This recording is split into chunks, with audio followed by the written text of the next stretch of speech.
this turkey tastes half as good as it looks, I think we're all in for a very big treat. Save the neck for me, Clark. Okay, Adam.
Sorry, I had to put that one on.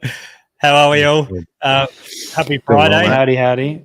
Yeah. Welcome to the happy hour. Yeah. And happy Thanksgiving to anyone that celebrates that, especially all of our mates over in the US. So hope you're having a great night. Happy Thanksgiving to the US guys.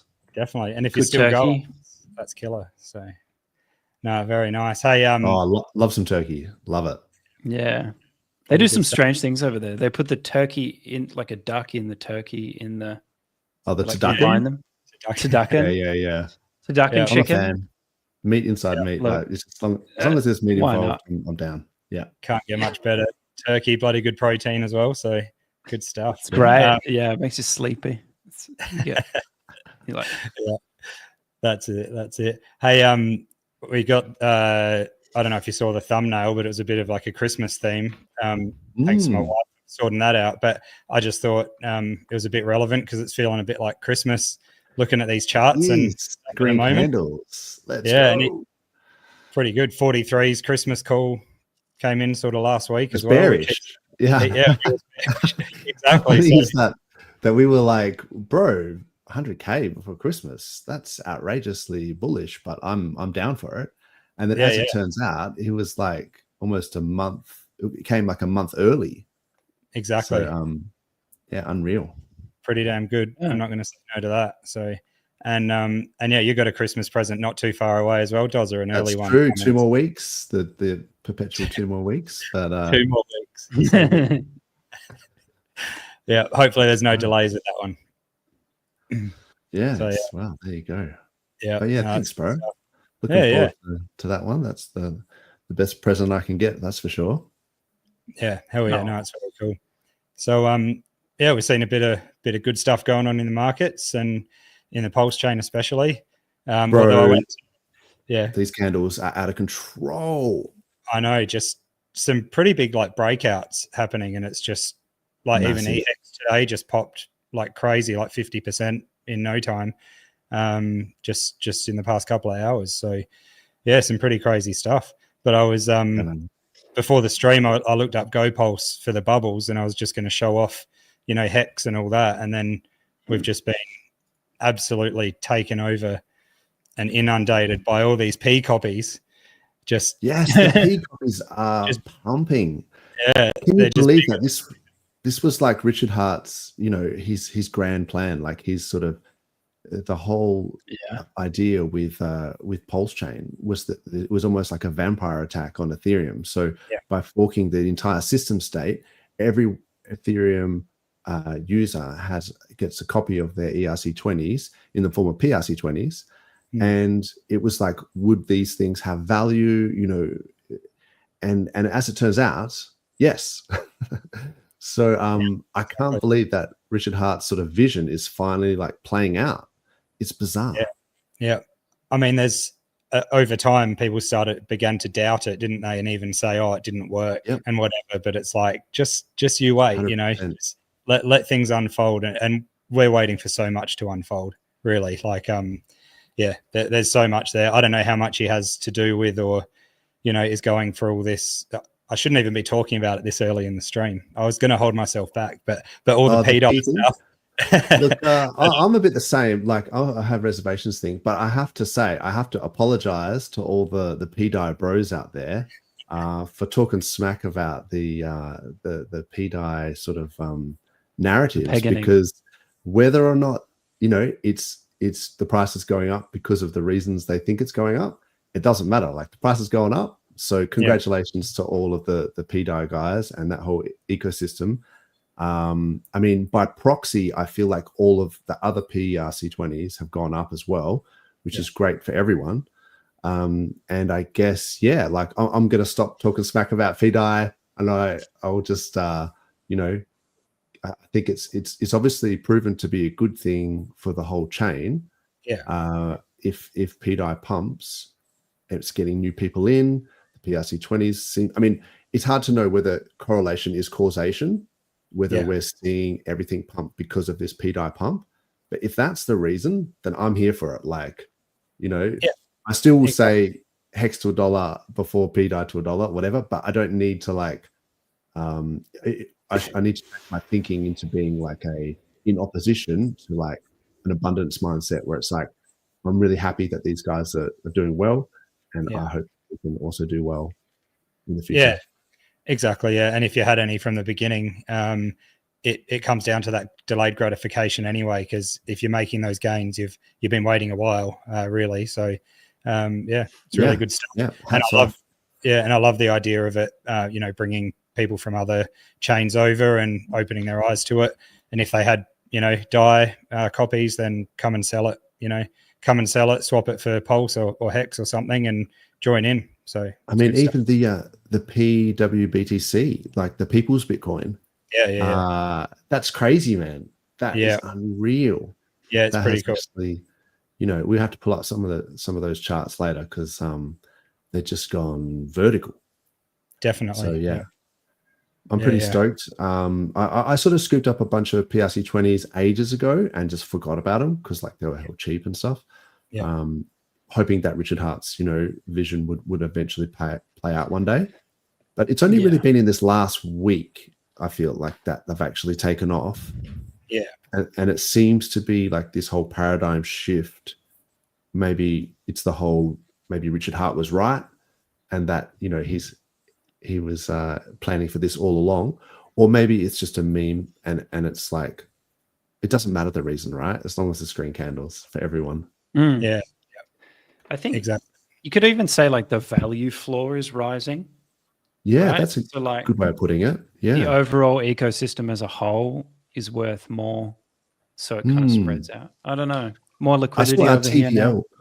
I saw our TVL was like really high compared to other chains. It's been super low as well at points. So it's good to see it thriving.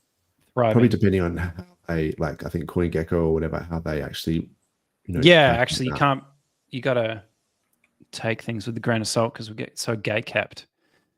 Exactly. So it's hard to like determine the metrics, but 100%. Yeah, I think it's a good thing. I think it's really cool. The rising tide is floating the boats.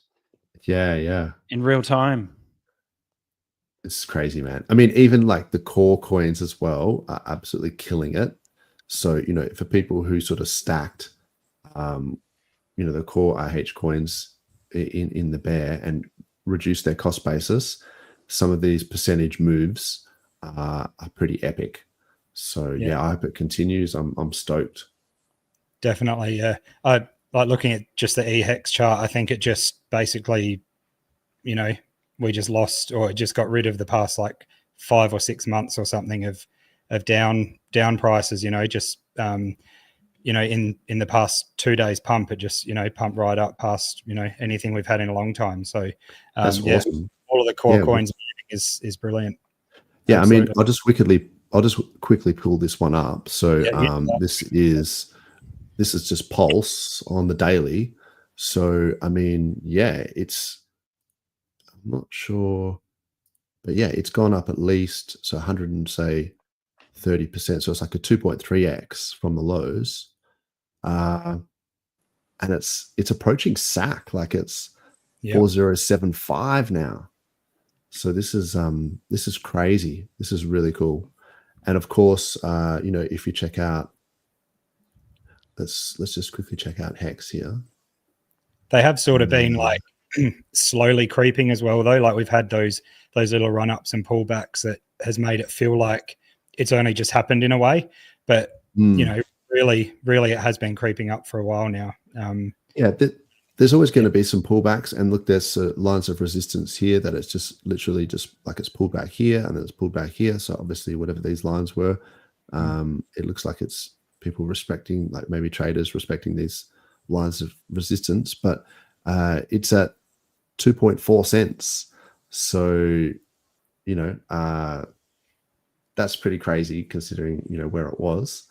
Definitely. It's like half a cent. Not so long ago. So yeah, it's pretty awesome. Yeah, no, so cool. Definitely loving it. What's been happening with you, Base Radian? Okay, so I'm working on a thing. You can see, where are we? This way. Docs.plato.win. Okay. Hey, snuck it in there. It's like a it's hard to explain, but it's basically a white paper, and it's in the Titanx ecosystem. And I can go into more detail, but I think I'll just gloss over it. Yeah, that's what I've been up to mostly, and taking. You've been busy, looking for cooking. work. Yeah, cooking. Here we go. Look at that. Yeah, look out. Yeah. So at the moment, it's a bit up in the air. So there's things. So if people are familiar with mining mechanisms, you basically like stake some coins. It takes the coins, puts them into the contract does something with them, and in return it gives you inflation as a reward. And then you can do that, you can kind of compound it. This is at the moment it's kind of a short cycle, so they're only like 28 days, so it's not a long delay, which means as it stands, this is all subject to change. It still changes it quite frequently, but basically, you're trying to optimize it at the moment. Is that right? Are you trying to optimize? Yeah. Oh, massively. And taking suggestions from the community too. So awesome. There's a Simplex link down the bottom of the page. You just scroll on down. Yeah, I saw that there. Yep. Yeah. That you just copy and paste that into Simplex. If you're not familiar with Simplex, it's like Telegram, but better. We're using better tech because we're better. Endorsed by RH. Yes, I think Simplex is better. He actually endorsed it, and I looked at the code base. It's written in Haskell, I think. Which, if you know anything about, like, it's written in. Put it this way: Simplex is written in Haskell for the same reason Cardano is written in a functional language. It's basically Haskell. It's very, very mathematically complete, and you can audit it in a way that you can't audit regular code. Functional code behaves like functions. I don't know. Maybe I'm getting too into that, but it's more mathematical than thing, and the encryption works better. Simplex is awesome. Yeah. Telegram is just you can get there's a lot of scammers and things out there, and wallet drainer links and things on Telegram. So Simplex is a pretty good chat thing. From what I've seen, it seems awfully private, and there's not that many people using it. So it's more sort of signal to noise. So yeah. But so your thing, when are you planning on launching your? So protocol? No launch date yet. I've got to accumulate the funds to get it audited. So I'm working on that. Okay, gotcha. But I'm not. There's no way it's coming out the gates not audited. So that is a must. And so it's just it'll be like at least a month away. So okay, awesome. Further out. Maybe just in time for some tune and twist things. Yeah, we'll see how it goes in terms of timing the market. I might be terrible timing, and then I'll delay it even longer. It's almost impossible. Yeah, I haven't given a launch date. And I don't think I will. Awesome. Better not. anyone and not get crowded, hounded by when's it coming and stuff. You can keep all that noise away. So yeah. But it's basically been fully written, and now I'm just like rewriting it, and like making it perfect. And really would like input on the white paper. And so if you're in the Titan-X community, anything about Tink and the Titan farms, this is like, it's basically like it takes your money, puts it in a liquidity pool, takes the fees, uses it to burn itself. It's a bit of a perpetual motion machine, which have actually proven pretty cool. But neat input, especially from people who have participated in systems like this before. So, because there's a couple things that I might change, like a couple different tokens. Instead of Titan X, I want X28, but there's not a liquidity pool for that yet on Titan Farms. So it's like a lot of things are in flux. Yeah, you probably have to do like a full stream on it, bro, to give like. I will. I was thinking, I just haven't had the time because there's a big community for it. Yeah, I don't know enough about these like X28. Did you say? And or any of these other like there's so many. I know they're out there, and I know about like Titan X and there's a few others, but I do get a little bit like I haven't done my homework. So you probably have to like break it down for people so they actually know. Oh, I get it. It's like this and this and this. And it's just time. Like I have one day a week to stream. It's now. Yeah. But I do have to do it. I have to do it 100%. And there was like a little streaming circuit I can go on. Maybe I'll start reaching out to people on Twitter, X. So see if you can hit up Jake. If you are in the Titan X community, and Mo's another good guy. There's a bunch of dudes. Yeah, awesome. So, hit me up. Damn me. Just before True Blue, when you were saying that EHEX was going up, I didn't realize that it's gone up 37% in the last 24 hours. I was like, oh yeah, it's gone up, like everything's gone up, but geez, 37%. Yeah, when I checked it an hour ago, it was up. It said up 50% on Dex screen. Right. So I had a little pullback a week that's now. No joke. So, okay, so Johnny Chaos will be happy. Yeah. He did a good ratio move, didn't he? Yeah. So. Yeah. Look, I mean, I think one of the things that I took on board from what Johnny Chaos was saying last week is that this whole thing about we don't need to talk negatively about one or the other. Just, you can choose your team or choose, you allocate your funds wherever you like. But, if we have this abundance mindset where it's like, if people do well, then I'll be, cheering them on. Definitely. And then I think that's probably a better way to go about it, because it's just a bit more positivity. I'm not doing this because of like Thanksgiving or anything, like, but it is a bit of a, that idea of, gratitude and thanks for what we have got. And I think it's more positivity to just sort of, we can speak nicely about other things. We don't have to talk smack about other things, especially if they're in like our ecosystem. Then that's just almost shooting yourself in the foot. So definitely, all be together as one. It would be very nice, but it's a big ask, I think. That reminds me actually, because maybe I should talk about this later. But that's cool. I'll say good day to the chat quickly. Red Squirrel was the first one to jump in. First one. Yeah, awesome. Coming in and always being here, man. This guy, Base Radian. Hey, here he is. And Klaz, how's it going? Look forward to seeing you back on stream one day, probably sometime next year, hey, or something. But yeah, nice to always have you in here and letting Dozza come on still. Bloody brilliant. Yeah, she's fully pregnant now. Like, there's like when you're pregnant and then there's like she's like when it just gets like uncomfortable for them and they're just like unfortunately over it.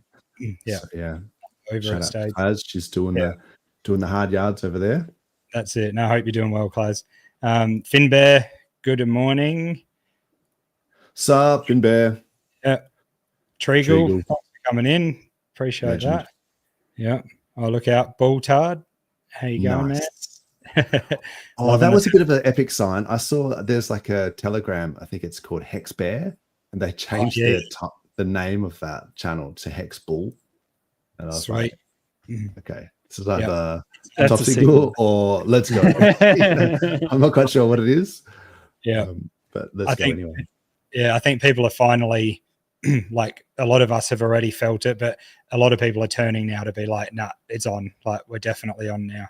So it's really good to see. Rubber's hit the road. Speaking of good to see, McNuggets, how's it going, mate? Hope you're doing good. And I think, most of us would have a little bit of the P-dye sitting around. Some got in pretty hard earlier and stuff. So that's cool. I like all I got lucky with that whole I was playing around with arbing and things like that, and I had some that I never sold. But yeah, it's probably compared to the guys who actually went hard on it, it's probably nothing. So I was in a similar. It's a nice hedge. Same with it's just a nice to have. Yeah. You got to hedge for this stuff. Yeah. You never know what's going to pop off, and if you just keep one bag of everything, which is good in a way, but you can miss some of the pumps. It's a good ride so far. We'll see if it keeps going. That's the other thing. It could just not work out and all go to zero, like anything. So we can talk about this if you want to get into this now, sort of thing. But I thought there's a good analogy I haven't played poker for a while, but I used to play poker with a bunch of people. And I had a mate who he's so funny because he used to, like, with Texas Hold'em, you get you get your cards, you get the two cards, and then you get the flop and then the river, like the turn, the river. So it's like he would bet hard on his first cards at the start. And then you'd pretty much know that he has like a pair, right? Yeah. And then so as he's like betting more, and then so if you make your straight or something, you think, okay, I've got him here, even if he's got three of a kind. And then you'd bet it hard, and then he'd show the hand, and he'd go, I just had two pair. And I'd be like, sweet, I had a straight. And then you look at his hand, and you'd go, bro, you've got like clubs, you've got a flush. Yeah. And so he would win without knowing that he'd won. Like he would literally be like, oh, holy shit, I fully won everything. Oh, okay. Like awesome. the drunken master. Just like he would do it consistently where you'd go, hang on, bro. Oh, you've got it again. Like you've fully got a flush, man. That sounds like how I Oh, okay. And it's like, I always think about that. Like at the end of the day, it doesn't really matter if something is winning because of the reasons why you think it's winning. Like as long as you're winning, then it's almost a moot point. So I guess in that analogy, like I'm not even sure whether I am that person, like my friend, who's like, seeing the Hex ecosystem pump and all my PRC20s pump because there's this other mechanism behind the scene with PDI, and I'm winning and I don't even know why I'm winning. And I'm like, oh, okay, I guess I was right all along, to believe in, the RH core coins. Yeah. Or it could be the other way around where maybe the PDI guys are winning because it's like a meme and a narrative, and there's like this, community and there's like a lot of like sort of like the cult community religion thing that Somi talks about, and there's just Metcalfe's law, people getting in, and that's pumping the price, and then they're attributing it to some complex sort of make a die, RH injecting money. So they could be attributing the reason why their thing is going up for the wrong reason, but it almost doesn't matter, if you know what I mean, because exactly. The result is the same. Yeah. So it's a hard one to know where we stand at the moment, because we haven't got any clear signals from RH to say this is what he's doing, and that could be for legal reasons or otherwise. But he's always said in the past that he would tell people what you need to know, but then maybe he can't in this instance because there's court cases and things like that. So we're in this limbo land where we don't really know for sure what's going on, but the result is that we're winning. So then does it really matter? Yeah, exactly. And I agree on the part of the, RH jumping out and telling us if something's going on, like he's done with a lot of things. But yeah, I guess, a lot of people are making their own narrative. So it's good, that the everyone's up and feeling good about it all. But in the way of the PDI pumping the bags, in a lot of ways, I'm just wondering if a lot of this has to do with the correlation, in a way with ETH at the moment, because, you can probably bring up the bridging volume later, but I haven't really seen a whole lot of bridging in the past few days coming in. There was I think 500,000 today of DAI in one transaction, which was big. But in everything else, it seems that people are bridging in and then bridging out pretty quickly. So without a whole influx of new bridging, I don't see how it can. Look, there is a bit of an uptick, man. But we noticed this last week, and I was saying this is a bit of an uptick. It was on the move, yeah.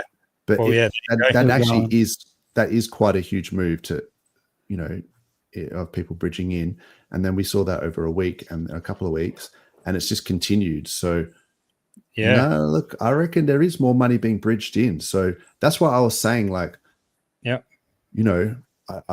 I have to give credit where credit's due. If this PDI narrative is the thing that's that's bringing people onto the chain, then who am I to say otherwise? So let's just keep it going. Exactly. Well, there we go. That's a good metric to see. So we know it's moving up. But one thing I would say though is that you have to consider, if RH is in this for the glory, which we're assuming that he wants the best for hexagons. Would he rather see because PDI I think was around about the same price as Hex was. In fact, it's overtaken it, I think. Yeah. Would he rather see PDI, perform over Hex, or would he rather see Hex perform over PDI? So maybe they don't have to be mutually exclusive. Maybe they can both do it, and maybe one causes the other. Maybe, but I think overall, you would think that he would want to see Hex outperform another PRC20 because that's his baby, for sure. But in saying that, I think also he wants to see the chain succeed, and seeing the PRC20s have value almost means that PulseChain is a success. And it almost doesn't matter if it's WBTC or whatever, PRV, whatever. It's like if you can show that some of these PRC20s can almost have the same value as their ERC20 counterparts, then that's a proof of a proof of concept. Yep, I agree. The chain needs to perform well as well, just like Hex does. So I don't see a bad thing about that. The other part is that I still think Hex can easily outperform PDI because PDI could go to $1, and that's crazy amount of X's right from the very bottom. But is it going to go past $1? If it gets collateralized and then gets pegged at $1, it's not going to keep going up. Whereas Hex could just keep going. So if that's the cause of it going up, bloody awesome. But I think Hex can well and truly outperform it. I'm not talking about a trade from the very bottom to $1 and in this next cycle. This bull run that we're in now, but over time in the coming years, when you've got 8-10 year stakes coming out, I reckon Hex would have outperformed it. That's my opinion though. Yeah, exactly. You can be right for a given time frame and wrong for a larger time frame or whatever, and vice versa. And I think people have to consider risk adjusted returns as well, because if you cherry pick data and say you're in some Solana meme coin or whatever, and you go, oh, look, I did a 1,000,000% in 2 days. And it's like, yeah, but if you were in on day 2, like you didn't make any money and there's like 1 million of these things. And how would you know that this is the one? So the risk was off the charts. Like when you went all in on this one thing, the risk was really high. And like hats off to something that when it does perform, if you've gone really well in a risky thing, that's paid off. But if you go in something that's more stable, like there's a risk spectrum, I guess is what I'm trying to say. And when you look at your return on investment, you have to consider, you can't always say, oh, it would have been better to go in this because it's has better ROI. It's like, yeah, but it also had higher risk. That's why you didn't go in it. Yeah. So when you consider a risk-adjusted return, you sort of think, well, I wouldn't have been comfortable if that had have gone to zero with that amount of money. That's why I only put in this amount of money. Yep. So it's, yeah, in hindsight, it's easy to say, but you had to have pretty big balls to go in on some of these like PUSDC and PUSDT and things like that, knowing full well that the supply is enormous. Yeah. And a lot of people picked it up for very, very cheap. So, exactly. But it's paid off. So like, yeah, congratulations where credit is due. Yep, definitely. I saw this clip they put on What the Hex this morning. Shout out to DJ Cryptomatic and Papa Bona and Peter that's on there. But this is about RH just saying about like, if there's something we need to know, he'll say it. I know that's rewinding our conversation a bit, but I'll just play that's where I got it from pretty much is right. from that clip, Yeah, that same clip. I do not work for you.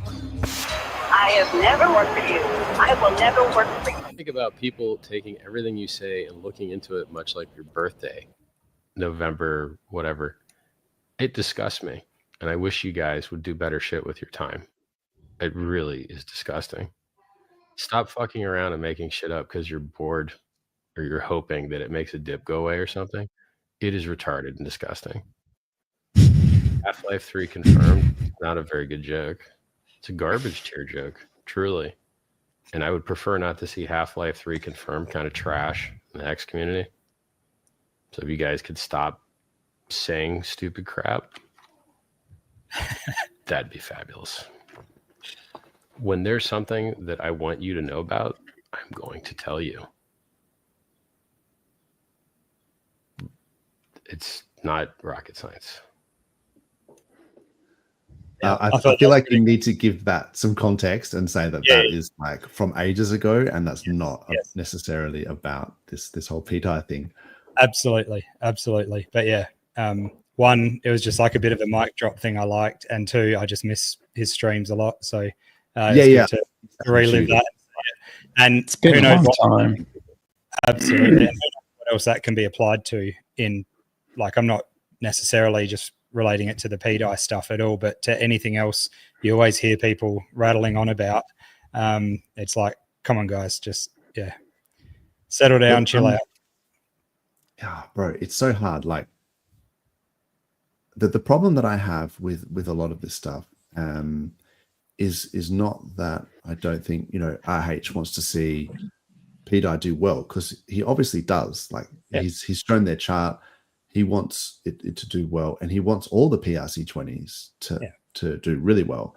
That way, he can, it's like that proof of concept where this vampire attack on Ethereum is actually like working, and it also sort of shows that how you can give things value through Hart's law, almost by just bonding them in liquidity and then taking something of value and pairing it with something else gives it value. And it's a really interesting concept if you think of it like that, like how something has value and how you give it value, and what, how people perceive value. But the thing that kind of is a bit weird to me is that most of these narratives that I've seen, they rely on the OA to do X, Y, Z. So I'll give you this for example. And I was saying this to Jexa because I think Jexa is probably a good person to talk to about this stuff, because he's very rational and can kind of talk you through it, some of the collateralization stuff, and how the maker vaults work and all that sort of stuff. But exactly. So Jerry's saying the same thing there. Interesting to know if Jexa has any PDI. I think he's like, cautiously, on board. So because he knows a lot about how this collateralization stuff works. But so even in my discussions with Jexa, he has the same approach as this guy here, who I just found the other day, PulseChain OG. He's saying, for those confused about how PDI will peg on PulseChain, once the OA bags are added to personal vaults, the VAT accounting-like function in the MKR contract will read the vaults as over collateralized. Sorry, I'm reading this off two different screens. to the 150% ratio required and will automatically be $1. No buyers of PDI are technically needed for this. Yeah. And then, so the problem that I have is, I know this is just being like a little bit petty, but nearly in all of these things, in the first sentence, it says, once the OA bags are added. So they nearly all require the OA to do something. Yeah. You know what I mean? Like just that concept of, oh, well, if the OA does this. Yeah. It comes back to what Johnny said last week. Yeah. And so when I think back to when PulseChain launched, we all sort of thought if the OA bridges in their EHEX and puts them in a pool with their copied PHEX and sets them 1-to-1, they will be at parity. And that made sense to me. And I was like, he's 100% going to do that. Like, why wouldn't he do that? And then he didn't. It was like, why wouldn't he do that? I mean, there's probably a whole bunch of reasons why I didn't do that.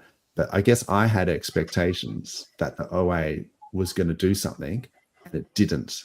Yeah. And that changes your, investment thesis if you make an assumption and then it doesn't happen. So I just would caution people against anything that starts with, once the OA does this, then, and then you can write like as much as you want. But the very first assumption was that you're expecting the OA to do something. Now, if the OA does something like that, and I think these guys have got like a date for it, like they're saying then the OA needs to vote on this thing by the 12th of vote. Oh, sorry, the 6th of December. Yeah. I'm like, so hang on, are we going to know like within a week or so?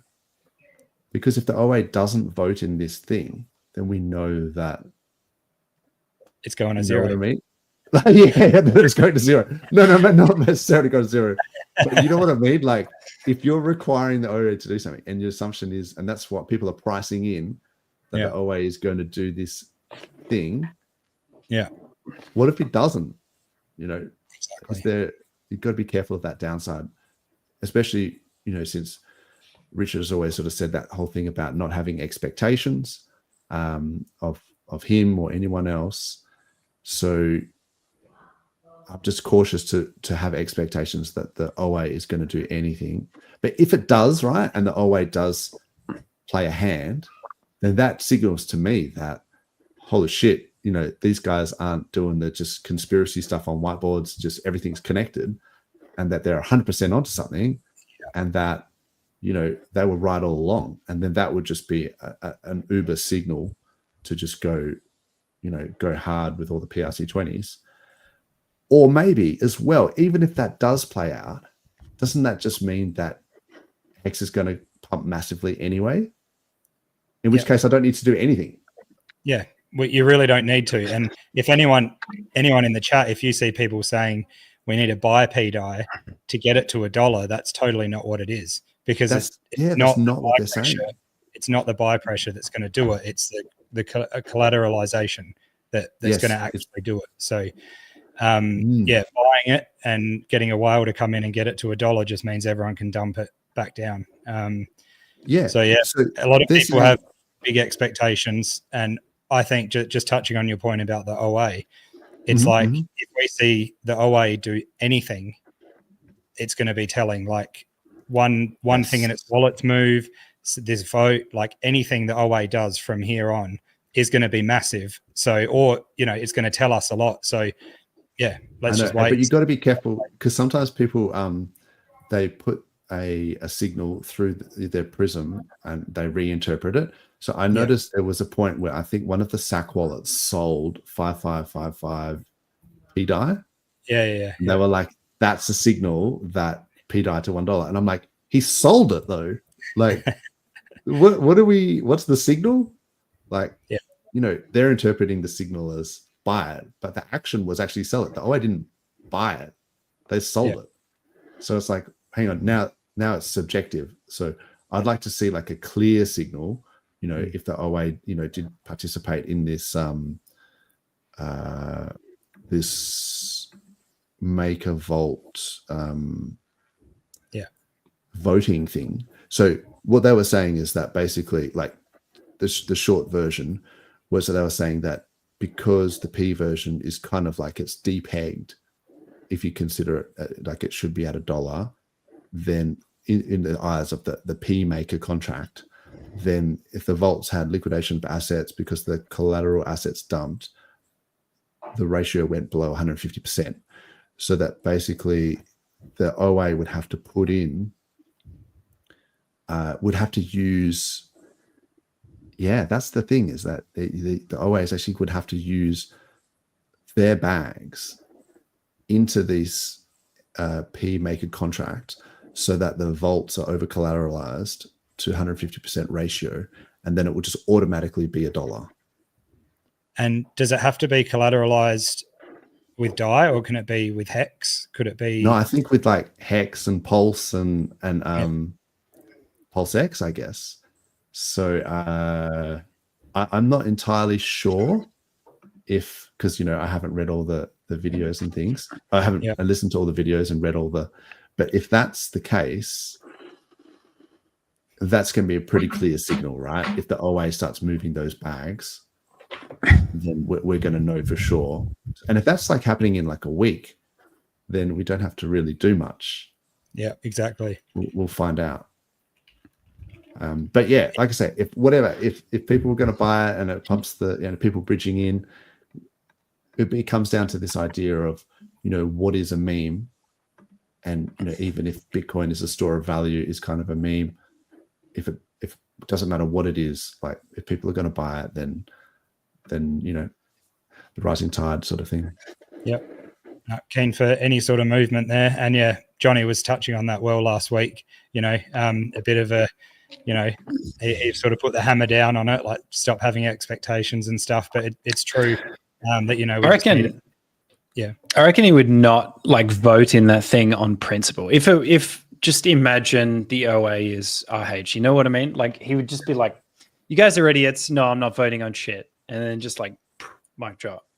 I feel like that's how his like persona would do it. That's his style. It's like, I don't work for you type thing. Yeah. The other thing is that everyone assumes, and it is more than likely true, but we have to also he has to control the OA bags. If he's the controller of the OA bags, then he can do it. But if not, then he can't. So what if he's not? What if it's a firm, or what if he has to go halfway across the globe to get his keys, or you know what I mean? Who knows? Yeah, conglomerate. Who knows? Yeah, it could be all those things.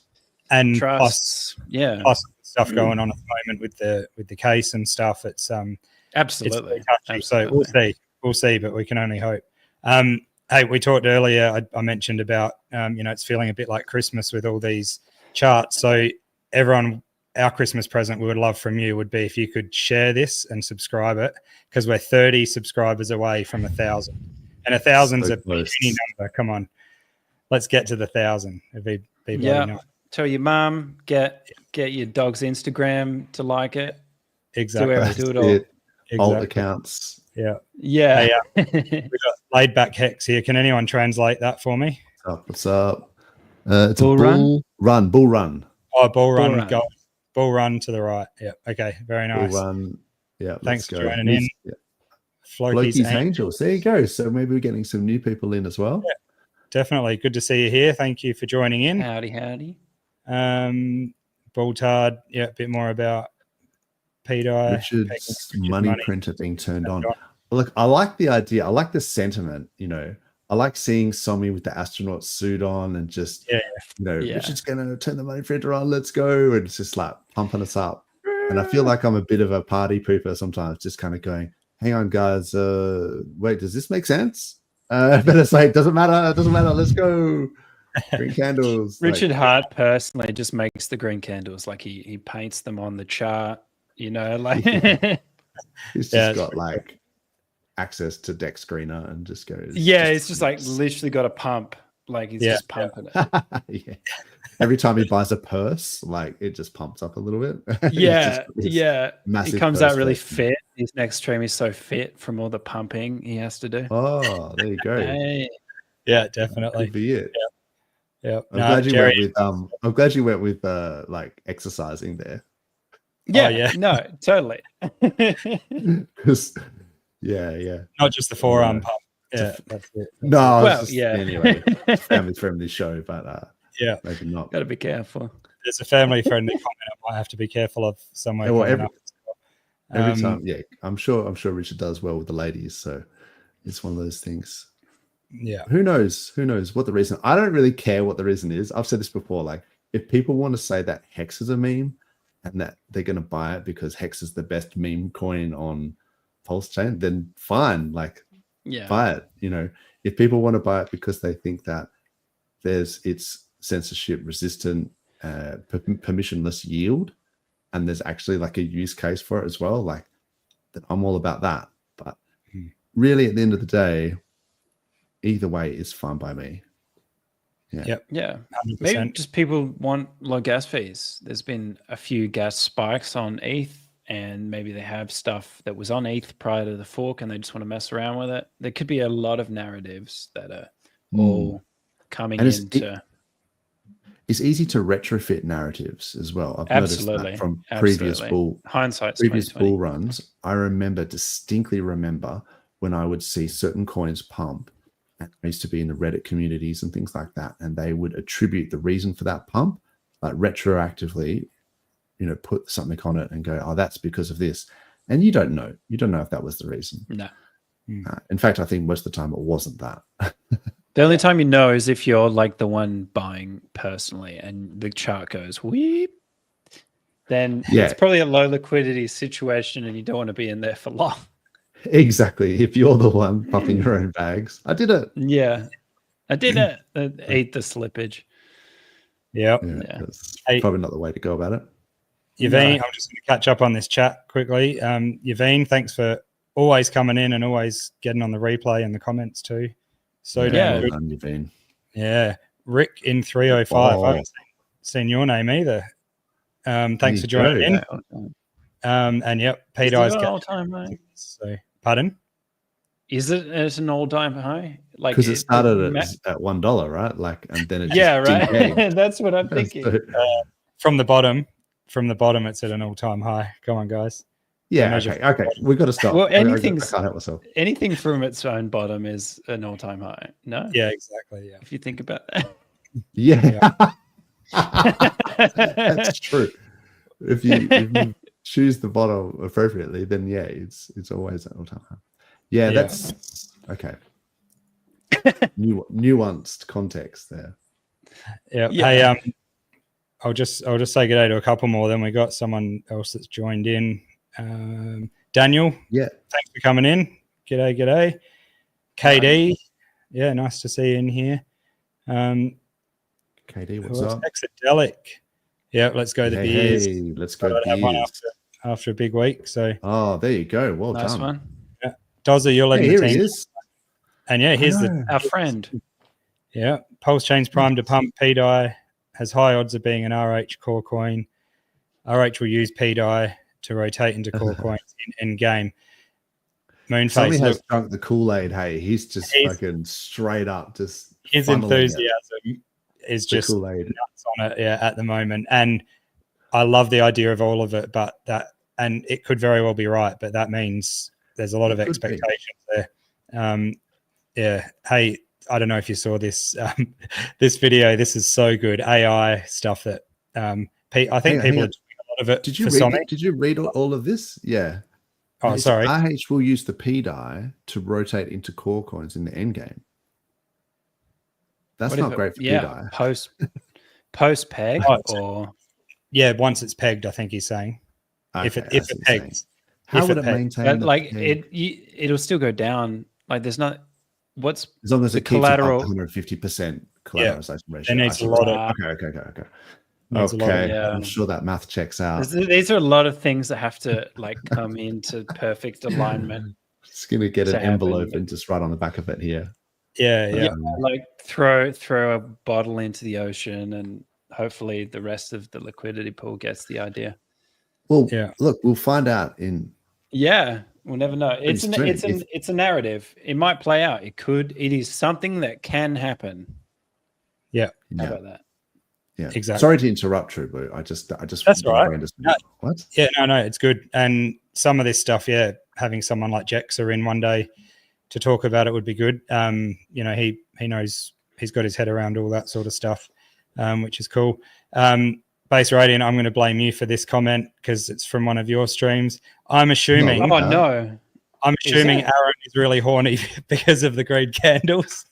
And if there's any more talk of anything, I'll get rid of it. Is that in? If that's because of the green candles, well done. That's nice to know. Okay. Yeah. Jesus. Yeah. I need to moderate my. I got to find where the chat is to moderate it. No, that's all right. I can. Oh yeah, you have to sort that out apparently, but that's all right. I'm stuck with it. There's been worse. Look, it has. Whatever. Maybe it's these candles. Maybe it's the giant green dildos. It's the massive pumps. Oh, that's creepy.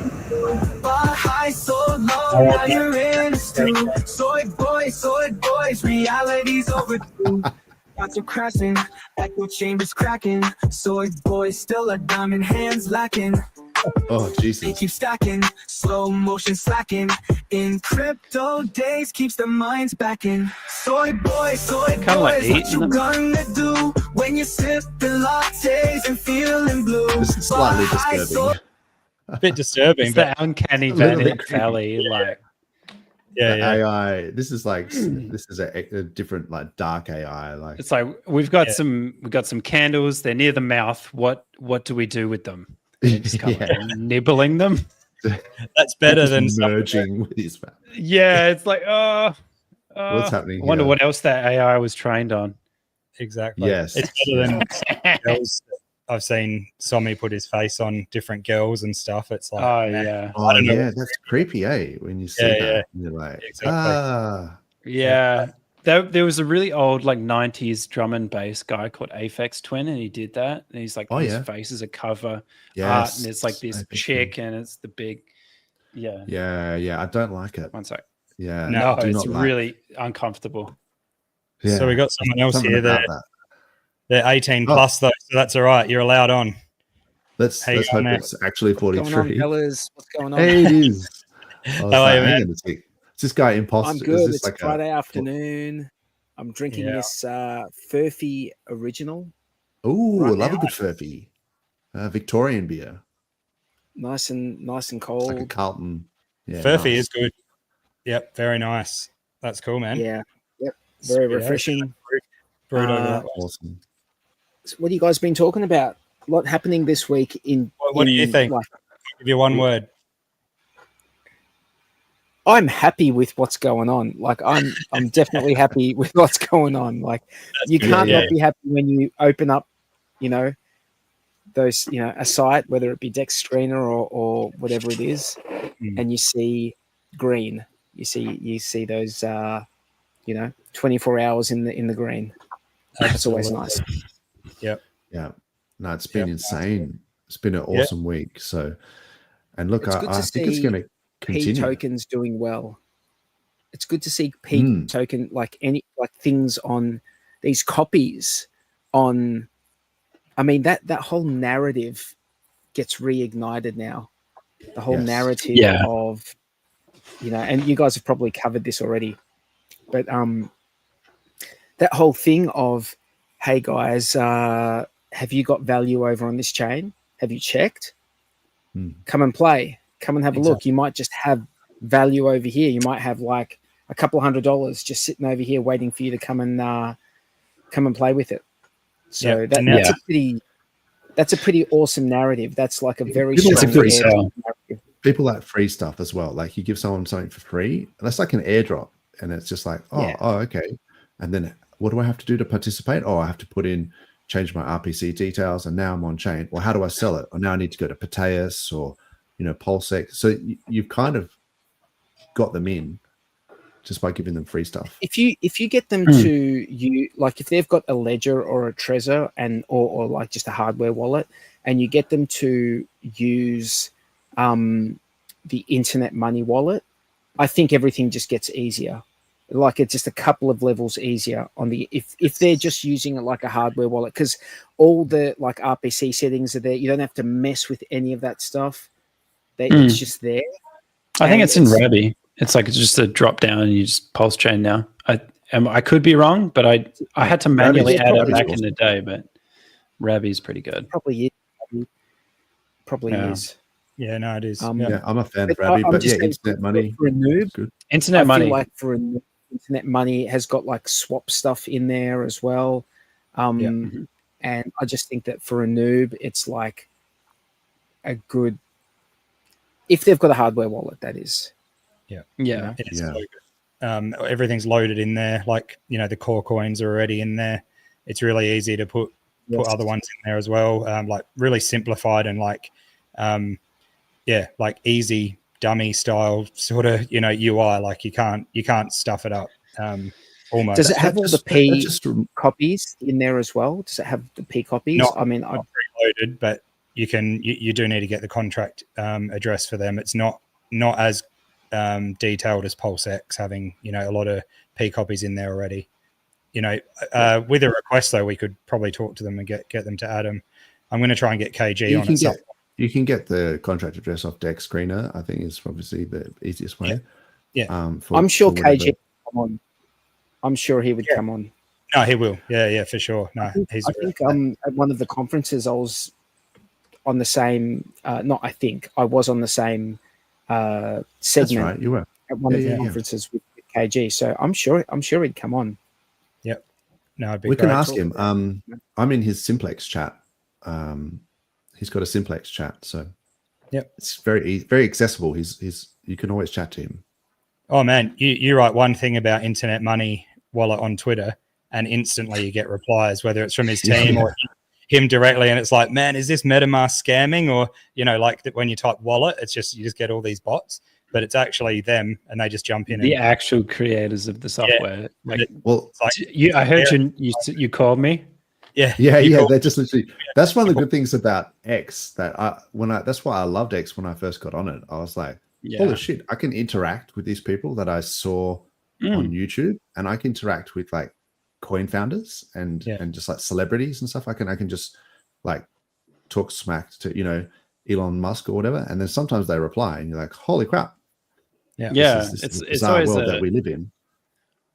People in the Hex community are very, very responsive. Yeah. Yep, definitely. So have you guys talked about what went down last night? Not yet. We're getting we talked about it at the pre-show, but we haven't talked about it on stream. It's BS is what go it on. is. Go with it. I don't know what you're talking about. For anyone who is not in Australia and maybe not following it, we had a few laws passed last night.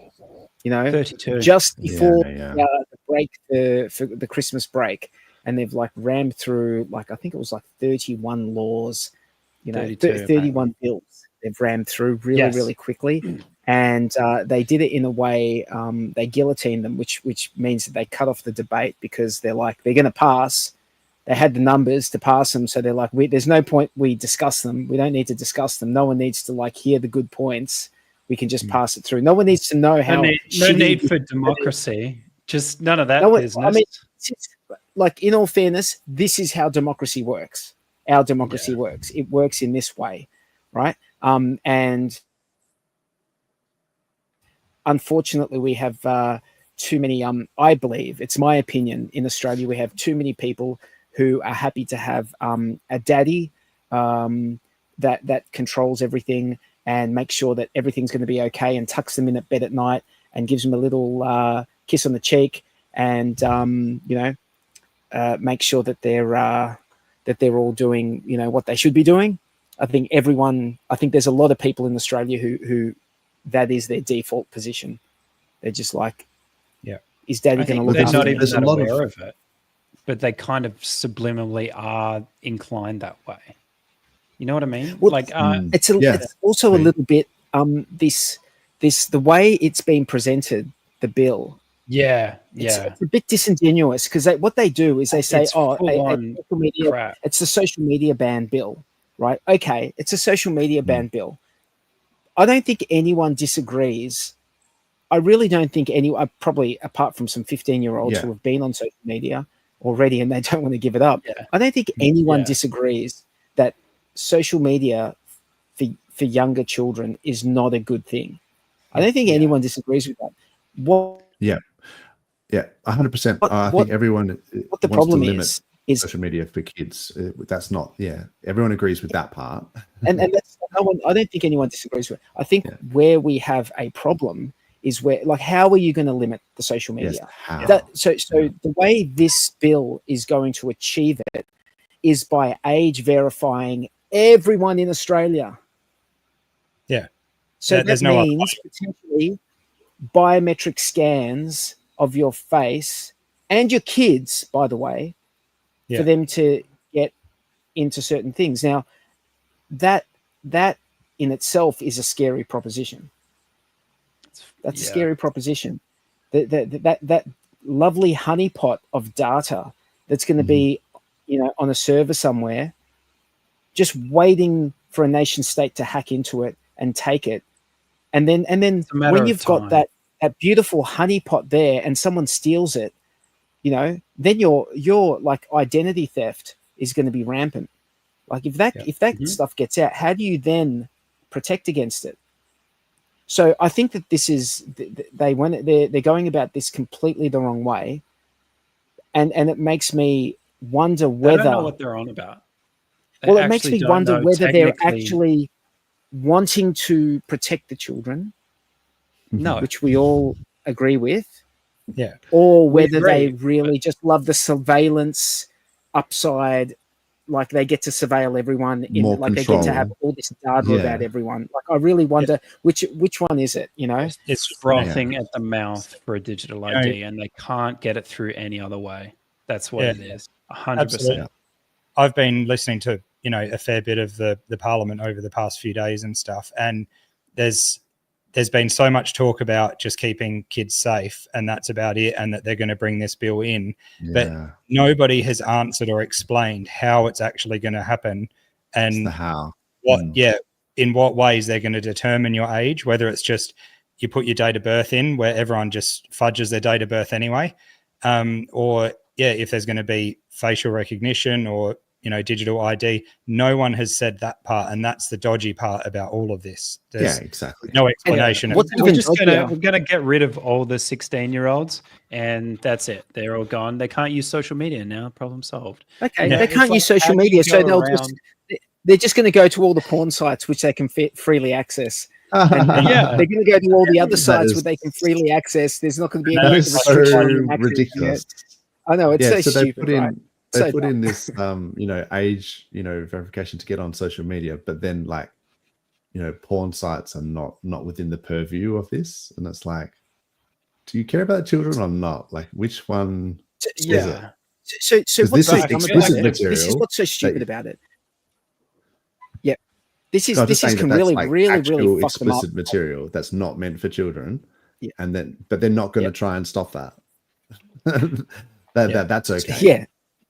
Wait, what? That's what they've turned this into a conversation. And this is why what makes me worry that the reason this has been pushed through and ran through is actually to enable this surveillance of everyone. No doubt about it. That's what makes me question whether this is actually because if you actually want to protect kids, you can have like devices or apps. You can embark on a education campaign for parents and have resources for parents to have in their home on their local network that can whitelist safe websites, and then it just blocks out all the other crap, right? Yeah, and I wouldn't trust that from the government like either, by the way. But you can my do point things like that. Well, if the government was legit about it, they wouldn't be saying, "Oh, use the one that we came up with." They'd be saying, "Oh, look, here's some like vetted open source software that you guys can run," and or here's a device which is like using an open source XYZ.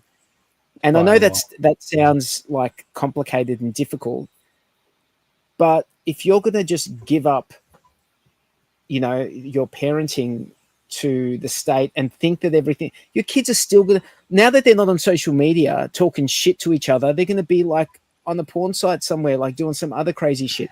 And that can't be stopped. So that's what concerns me. It's that it's a means to an ends, and the ends is not actually protecting kids. The ends is actually surveillance.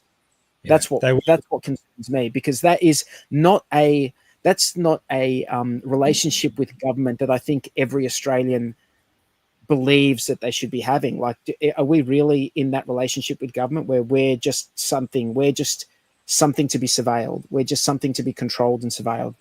I don't think that's what we all believed. This country was about. Taxes for. Yeah, exactly.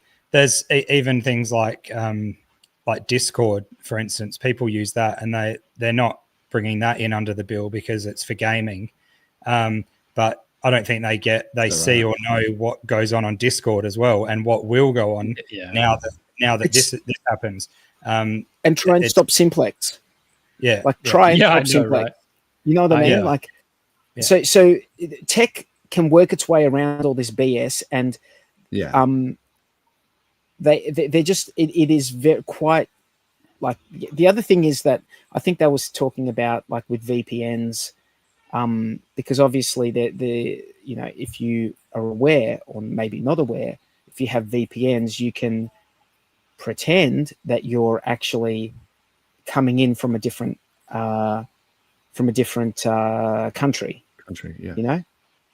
So I wonder whether, and I've noticed this on some sites, that some sites don't like it when you're on a VPN. They'll just block you completely. They won't let you in.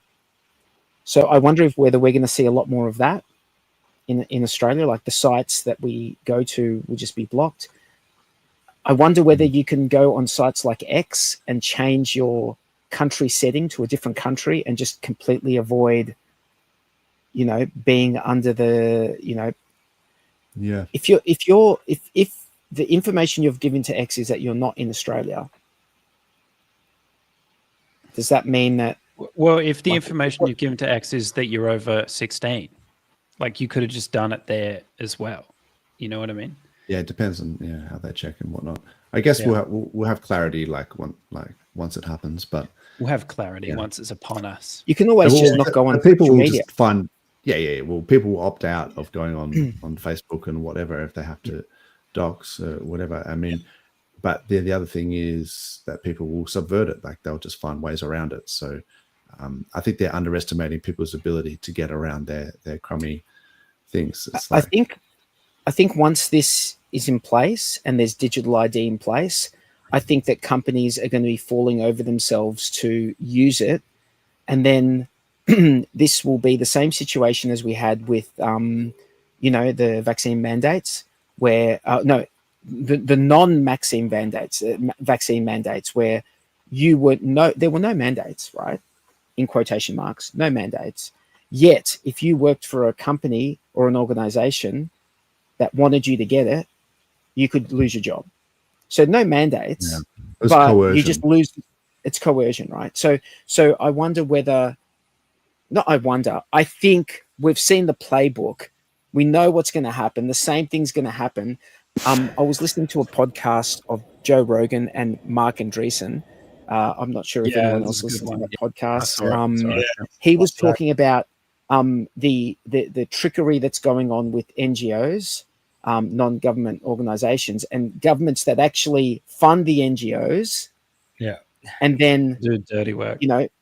Expect the NGOs to,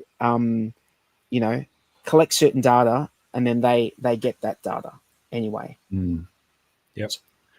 There's a lot of trickery that was going. Really interesting that whole Joe Rogan interview, because they're talking about how some coin founders and things were getting debanked, and all sorts of other like agencies that were being used and things like that. So a little bit of corruption, I guess, that was shown to light on that one. Well, they're in the clear in the US, at least for the next 4 years. They're in the clear if they can avoid World War III before January. Tax free.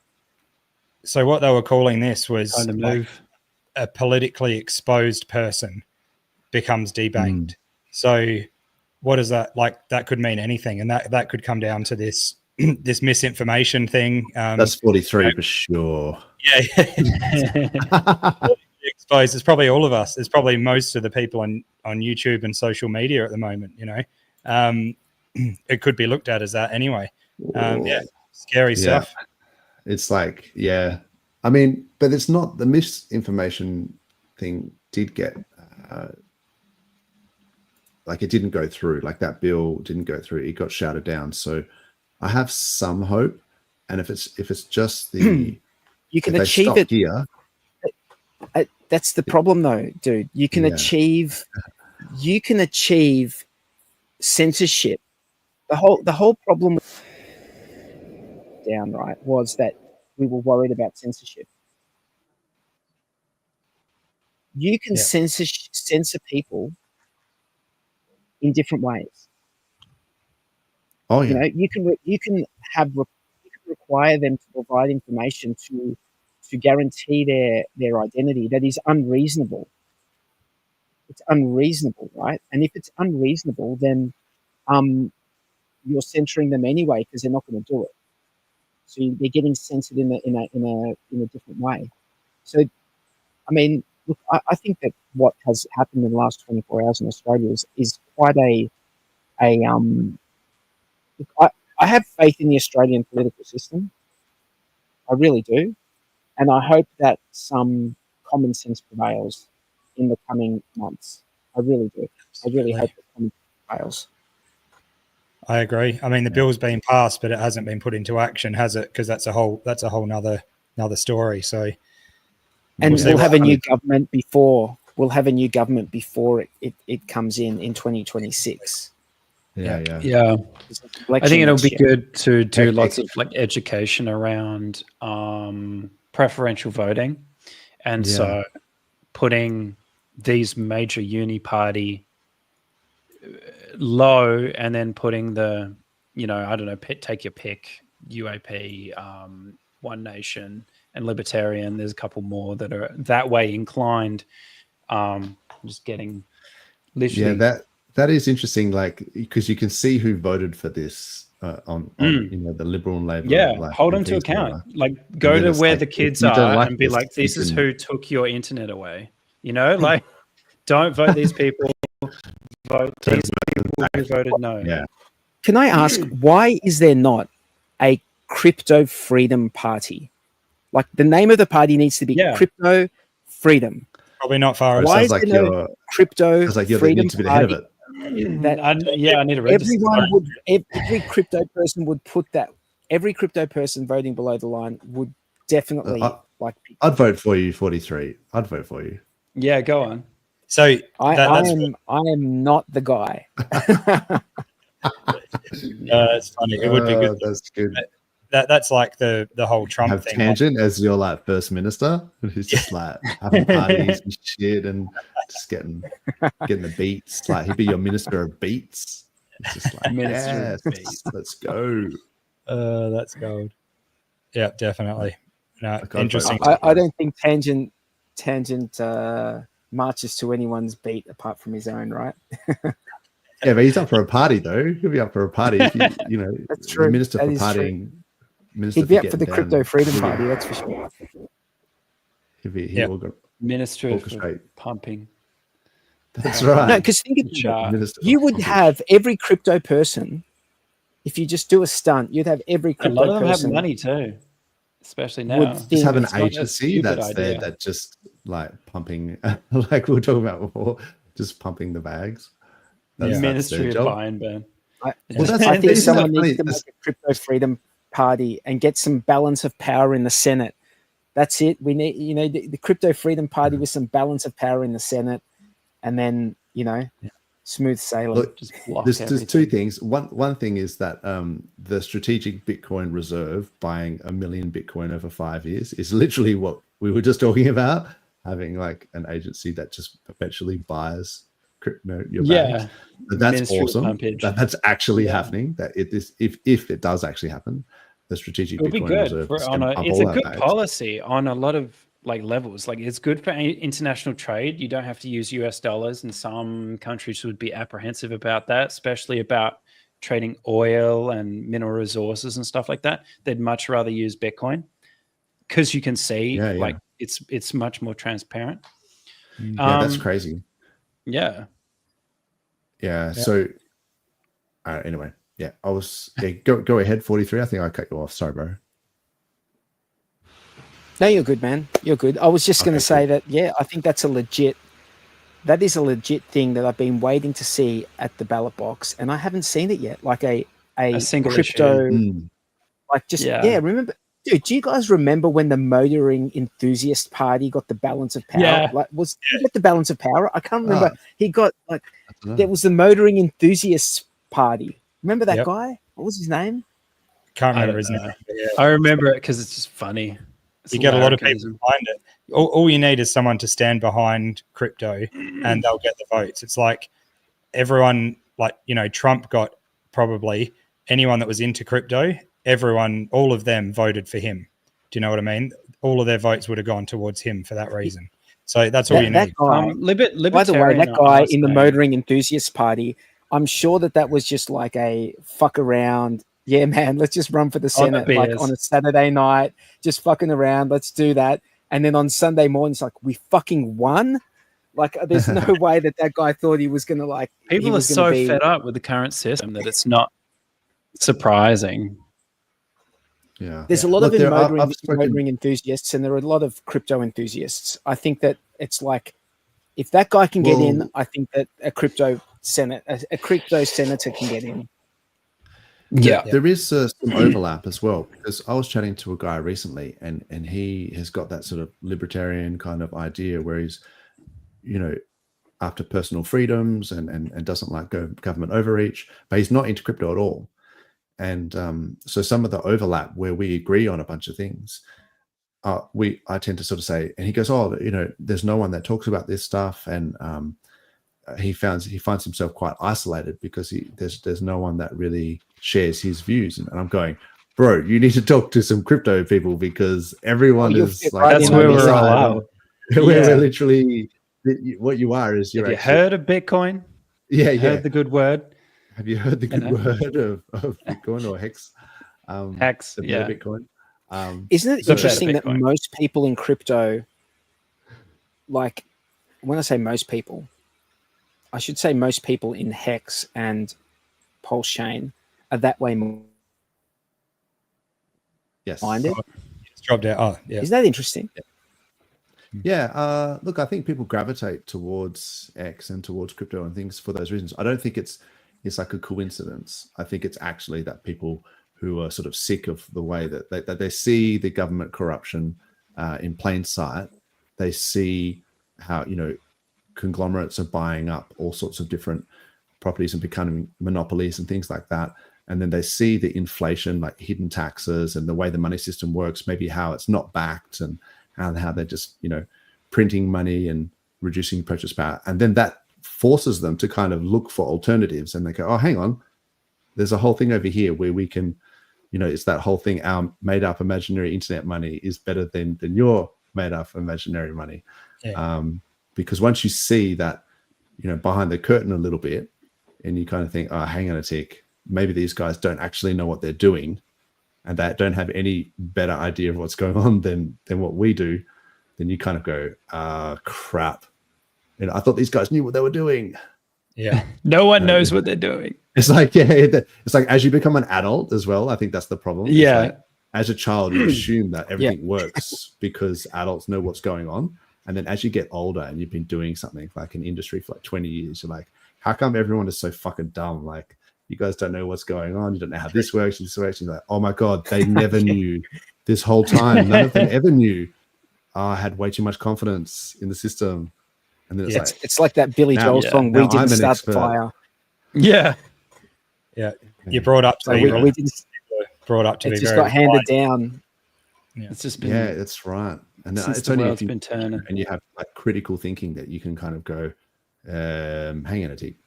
And then it takes, someone with a bit of balls as well, like Elon or something, to kind of stand up for freedom of speech and a few of these ideals, Ethical, which are, virtuous. yeah. I agree. We don't have greater that in good, Australia. but not. We have to. I know. We have to become like familiar. Like we have to, I think, really just understand and really just accept that we don't have. Like we really appreciate the freedom of speech ideal. We really appreciate it, but we don't have it here. Let's not. We do not have that shit here. They don't have it in the UK. We should not pretend. Like we pretend that we are a free country, a free open country. Everywhere I look, there are cameras going everywhere. I see the direction. I see the direction of what's going on. It's like very, very straightforward. Bro, with I AI, would feel much better. It's only going to get worse. I would feel much better if the politicians who were running the country were talking about how our defense force was investing in the best drone technology that could protect, form a dome and protect our cities and stuff like that. I'd feel good about that, man. I'd feel good if they were like, oh, at least they're fucking trying to Australia's at a big least place, though. We've got some massive borders. We don't have to protect the places that where people don't live, man. Well, that's maybe another discussion because that could go for a while. But also that whole idea of having an Australian Department of Government Efficiency, or there was I think because we talked about it last week, right? And I was like, I think that would be a good idea. And then someone brought up. This is the dingo. This is the one. Okay, cool. Someone did it. Yeah. The guys spearheaded. The dingo's got my baby. Department of Information Overreach. Yeah. That Matt Canavan is having a shot at it. So I think. Well, look, I don't know anything about that, whether it's legit or not. But I think it's a bit of fun. I like the idea. Of. I think he's riding the wave of something popular. I'm not convinced. He's in the same ethical spot as Elon Musk in terms of looking at his voter history. Oh, really? Okay. Yeah. Yeah. So it's hard to. He voted against. I think I looked into this.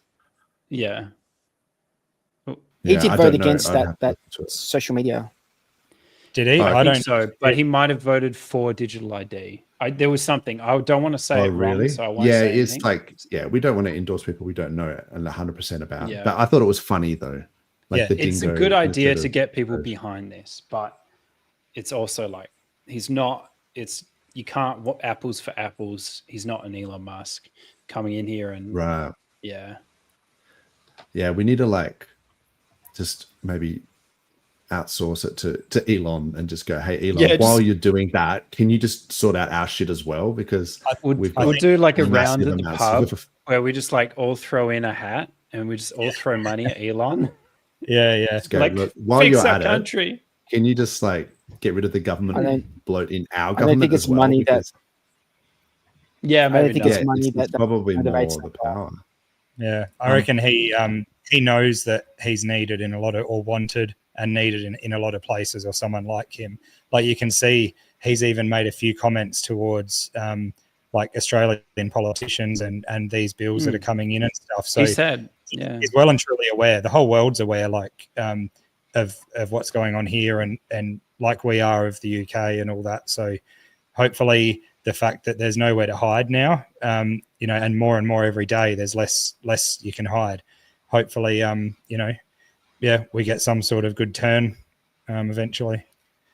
The best chance we have of the US, exerting any influence over Australian politics is I think JD Vance a couple of weeks ago on a podcast was talking about, the countries that they're in coalitions with should at least be supporting, freedom of speech, open democratic ideals such as free speech. And if they do not, should we be supporting them? Should we why are we in a coalition? Why are we together? So, and that I think they were talking about maybe AUKUS. Were they talking about the UK? Look, this is the thing. Is you get these guys the head of the ABC talking smack about Joe Rogan, and it's they're so out of touch. He said that he hated Joe Rogan and all this sort of stuff, but yet he'd never even watched any Joe Rogan. So it's like, and then you get Albo and all this sort of absurd, stuff. Yeah, it's absurd. And then so Albo, it's like they're not reading the room, like they're living in the past. Albo's talking smack. They're also ignorant. They're also like complete. That guy, 100%. He's completely, 100% he's a moron. Ignorant. Like, I'm not saying he's a stupid person, but he's ignorant in what he was talking about. Because as someone who was listening to Joe Rogan when he started, I was like listening to Joe Rogan when he started doing podcasting when he was on Ustream. Like I was listening to him when he was on a fucking couch, and there was no production value. And I can tell you that guy is a genuine. He is a genuine, honest character. I've listened to him enough to know, like, you can hear it, man. Like he's a humble dude, even though he may not come across as that sometimes, but he's pretty humble. He doesn't. And look, if someone talks for 4 hours a day or every couple of days, however often he does his things, there's bound to be some things that you disagree with, and like, but that's okay. You can disagree with some things and agree. Like it doesn't. You don't. He's also talking to the smartest. He's also talking to the most interesting and smartest people in the world on a consistent basis for many, many years. So I feel like he's trying to get the truth. Whether and he's also not a down technical. Maybe dead ends. He's not a technical person, so the questions he asks, like a lot of the time, they're the questions that the layman would ask. So it makes a lot of. I think that's why his podcast is such a compelling listen. Because he's not a technical person when it comes to whether it be astrophysics or whatever it is that they're talking about, and he's unless it's fighting, and then it works well. Yes, unless it's fighting, of course. But he has his area of expertise, like we all do. But I think he's pretty transparent with that by saying this is not his area of expertise, but he's going to ask the question, and then that relates to his audience because most of his audience aren't experts in that field either. So then we get the layman's, that was the question I was going to ask, or whatever. The other thing is that you've got some guy who's taxpayer funded in the cushiest of cushy jobs, berating some guy who's self-made, like self-made dude who just like is good at what he does, has open, transparent discussions. And you've just got like, it's like, bro, you just don't know. It was crazy. The ABC guy was projecting as well because he was talking about how Joe Rogan tries to incite fear and anxiety in his audience, and it's like, do you project much? Because that is exactly what you guys do in the media. That's called gaslighting. That's gaslighting, man. Because that's BS. No, I think that's projecting. Is if you think that's how if that's how you perceive that you might be feeling, even at a subconscious level, and then you accuse other people of doing that, it's like, hang on a tick. And plus, he'd never even heard of Joe Rogan. I never heard, never listened to him. I've never ever heard Joe Rogan try and make people fearful, like in that way, like to be like to use it as a power play. So. I've never heard him do that ever. He uses fear. So that was just BS. That he was doing it in a malevolent way. Like I can't imagine. Let's not talk about because that guy's so like you say he was just. I thought it was quite moronic what he was saying. Dude, that guy is a dumbass. He's a fucking dumbass. That guy. Fuck that guy. And look, I was just going to say, I think that what Joe Rogan does and what Elon does, it's like it's a noble pursuit. Like the pursuit of truth is a noble pursuit because I feel like if people would rather know the truth, even if it's uncomfortable, and absolutely, it's noble. That's a noble pursuit, man. Whole, corruption and in government and people that this bullshit that we hear where people sort of say, like you can't handle the truth, or it's more like it's a protection thing. Like they're sort of like, you've got to protect the people from, because they would panic the truth. I'm an adult. I can deal with it. Children, but worse than that, because that, people actually like their children. So that's what I feel like. It's like, if the truth, if that's going to upset people, then let it upset people, because that's what we're about. And so the pursuit of truth, I think, I believe that there should be places where people can not be exposed to that if they wish not to be exposed to it. Like, I don't think you need to like have that that scene where people's eyes are being held open, watching shit they don't want to see. Like, if people don't want to see things, then fair enough, that's fine. But I'm a fucking grown ass man. I'm a grown ass man, even though maybe the internet doesn't, the Australian government may not believe it because I haven't verified on this stream. But I'm a grown ass man. Whatever the censor, you can choose. Whatever the censor can see and decide that is good or bad, I can see as well. I'm capable of seeing. I'm happy to see it. That's the thing. That's I think that they're this whole like we're going to protect the people because they're not capable. I think that's exactly. people to decide. Yeah, it's patronizing. Yes, absolutely.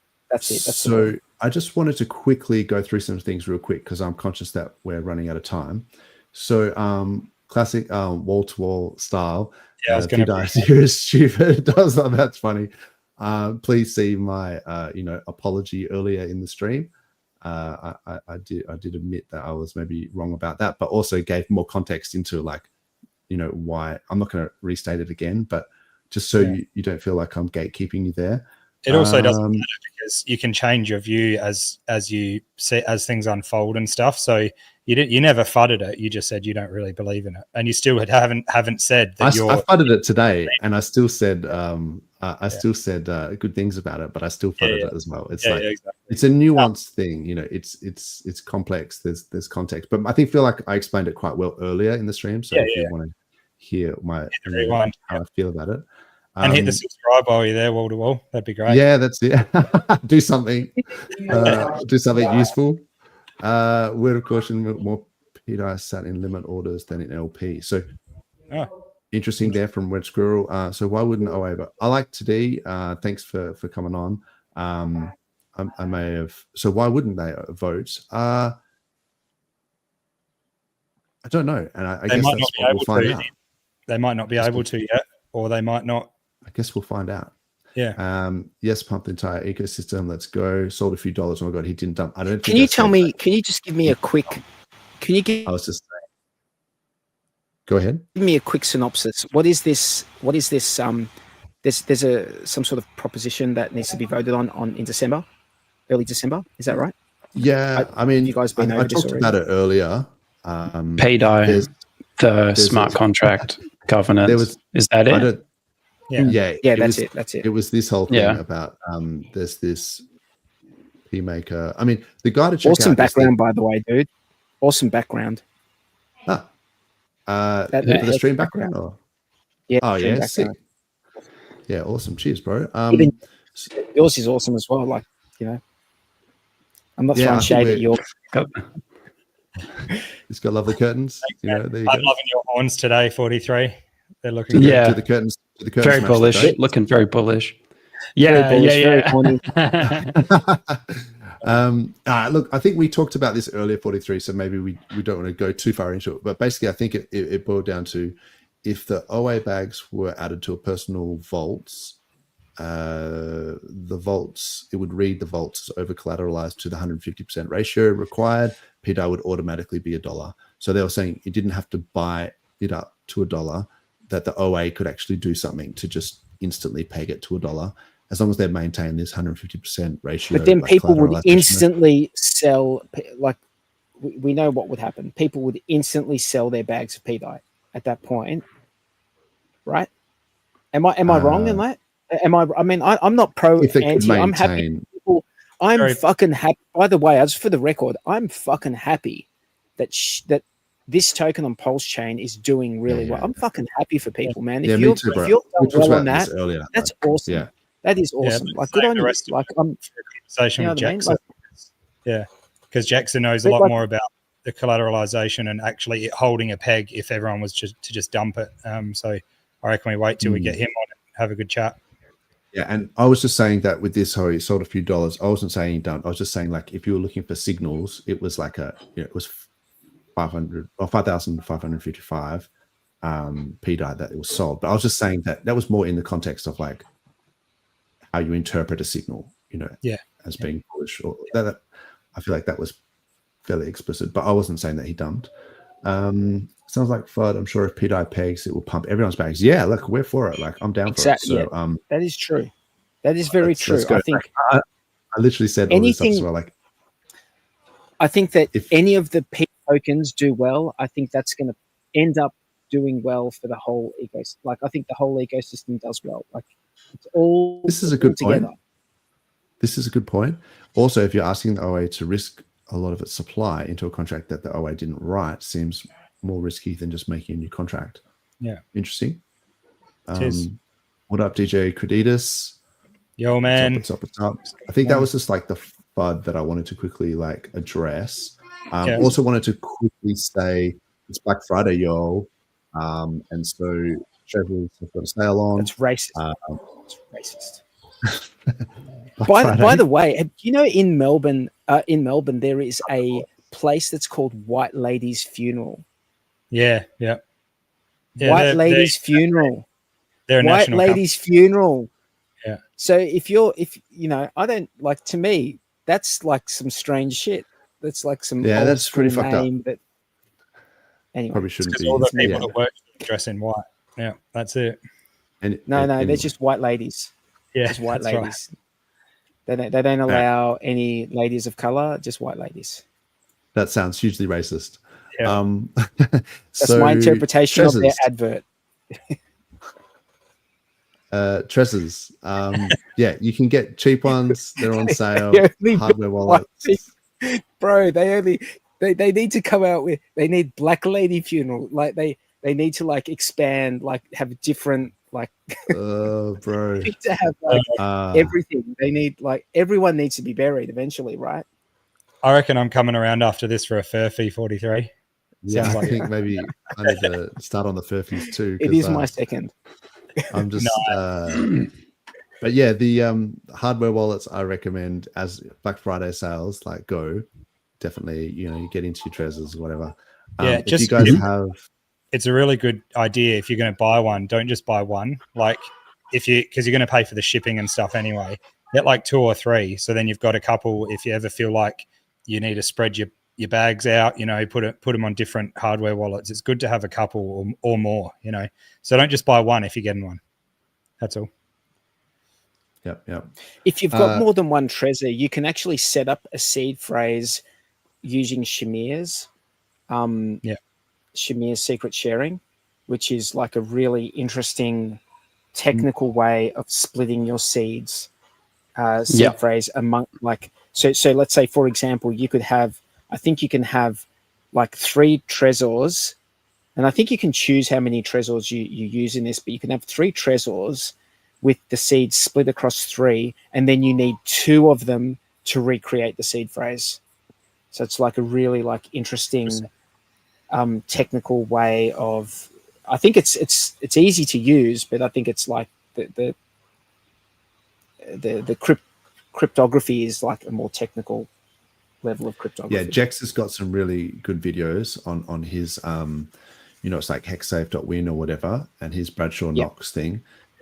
If you look at, he's got a really interesting stuff about seed splitting and Shamir, you know, splitting of the seeds. So check out Jex's YouTube stuff if you can. Are you laughing at something? Oh man, tell me, what do you got? Something funny? Really bad. This is a really bad one, but I just got to put it up. You can pay in BBC at White Ladies Funerals.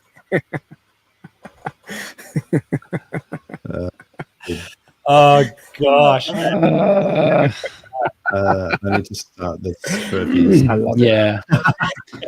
I need to. On that note, I got to wrap things up. I got to go. So thanks cool. Everyone. Thanks everyone. See you, man. He's out. Take it easy. He's out. All right. No worries. See you, man. See you, Base you actually got to go. That no dramas. Thanks for coming on, bro. I'm not sure if he was joking or if he actually has to go, but that's fair.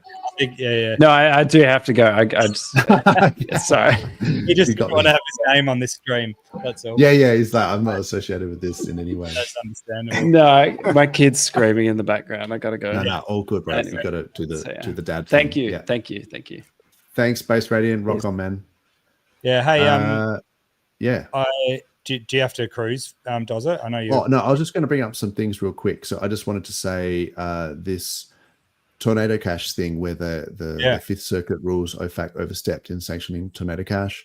There's immutable smart contracts. I feel like this is bullish for the Richard Hart case as well, because it's kind of showing that there's like been government overreach, like this OFAC overreach in the way that they sanctioned code and the way that they treated code as property. And that, you know, it's kind of like with RH's case with the whole, there's the alter ego aspect of that case where they're saying, you know, they're kind of like suing the code. And I feel like this is almost another good precedent for that case. So there's been a few good things that sort of been falling in line. I agree. I agree with you on that, man. It is brilliant. Could be awesome. So yeah, that's the Torn token actually pumped, I think, 700% on news.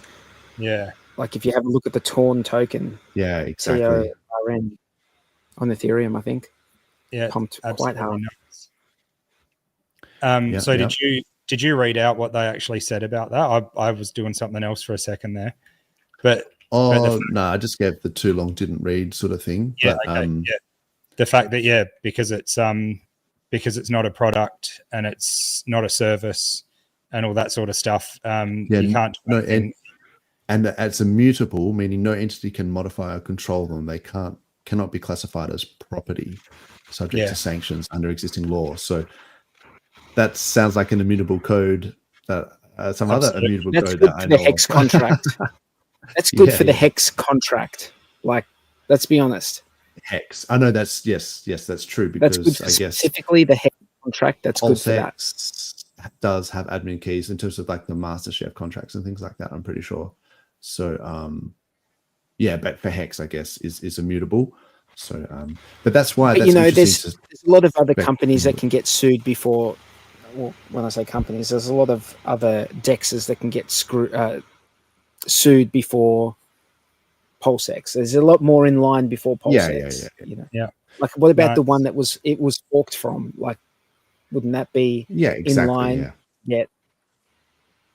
But I don't think. I guess the thing is that we're still waiting on a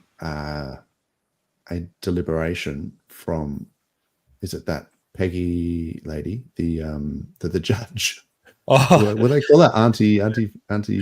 Anyway, we shouldn't talk familiarly with her because we don't know her. But the judge that should be soon. I think on the that jurisdiction. Should be soon, It should be coming up at some point, and it could be a partial dismissal as well. Like so that's one thing to consider, that they may actually exclude, say, Hex, for example. A partial dismissal is a massive win. Yeah, because it didn't meet that timeline that the SEC were trying to put with their jurisdiction case, that RH had talked in a conference in America, and that was, during that sacrifice phase. So the Hex just didn't meet any of the criteria that they were saying to make it considered, within jurisdiction. So I thought that was bullish for Hex, which actually reminds me as well. I think Matty Allen's doing a thing on Monday for doing Quattrocinco stakes for Hex's 5th birthday. So I think because that's coming up, so it just reminded me. So shout out to Matty Allen. And it's a whole heap of people doing that and getting involved. Not just his sort of idea, which people are throwing a bit of shade on him, but I think it's a great thing just to get some eyes on us and stuff like that. People are saying not to stake 5, Quattrocinco and that. It's like, you don't have to you could put $50 in. Like, you don't have to stake. You could stake. You can just You could stake $500. $55.55. Yeah, like you can just do anything and do it for that, and the gas fee is bugger all. And what's a few dollars? Just if everyone jumps in on it, it'll be great fun. Good to see the alerts going off. They're going to change the staker alert thing on Twitter for the day, so it's going to show every stake that gets made. Stuff like that. It's going to be really cool. And just could just raise some big awareness and get some more eyes on Hex. But speaking of staking Hex and getting back on that train, the moment I've been waiting for and asking about for a long time might be here very soon, because Alex has finally surfaced. If you've seen his tweets, No. and well, he's basically the V2 icosahedron is looking like going into testnet very soon. So Awesome. he's When did this happen? literally the other day. So his the 23rd he made a post. So it's going to be happening soon. That's not Awesome. the whole Yeah, post that's there. bullish. I've been really looking forward to it because I just want to see what he's doing. He's not leading on to exactly the new parts about it. But yeah, it's perfect timing, I think. And if he can get it on the testnet soon and, early. Yeah, I like Icosa. Yeah. Going, I think it's a great thing. Icosa. I think it works well in synergy with Hex, because, it encourages people to make HSIs and to put it into the contract and to stake Hex, I guess. So from that point of view. And also the whole thing of, selling your stakes to the contract for Icosa, and then people can recycle them, and it, keeps all that side the of auctions. I thought that was all very cool. Yeah. Yeah. And I liked all of that stuff. If there's, the COM token is getting a bit of light at the moment, communists, but having Hedron back in it, and a lot of people would have dumped, hopefully, most of their bags by now. I know there's still a lot out there still to be minted, but that's going to be great coming into the ball, having Hedron to mint, and, another one of those sort of reflection type things. Really looking forward to what he's going to throw out, and it's a long time in the making. So it's good stuff. I just saw Ross Green jump in the chat. It's good to see you here. Base Radian. Old school DMV. Yeah. Oh, that's cool. He used to play a lot. Yeah, right. That's cool.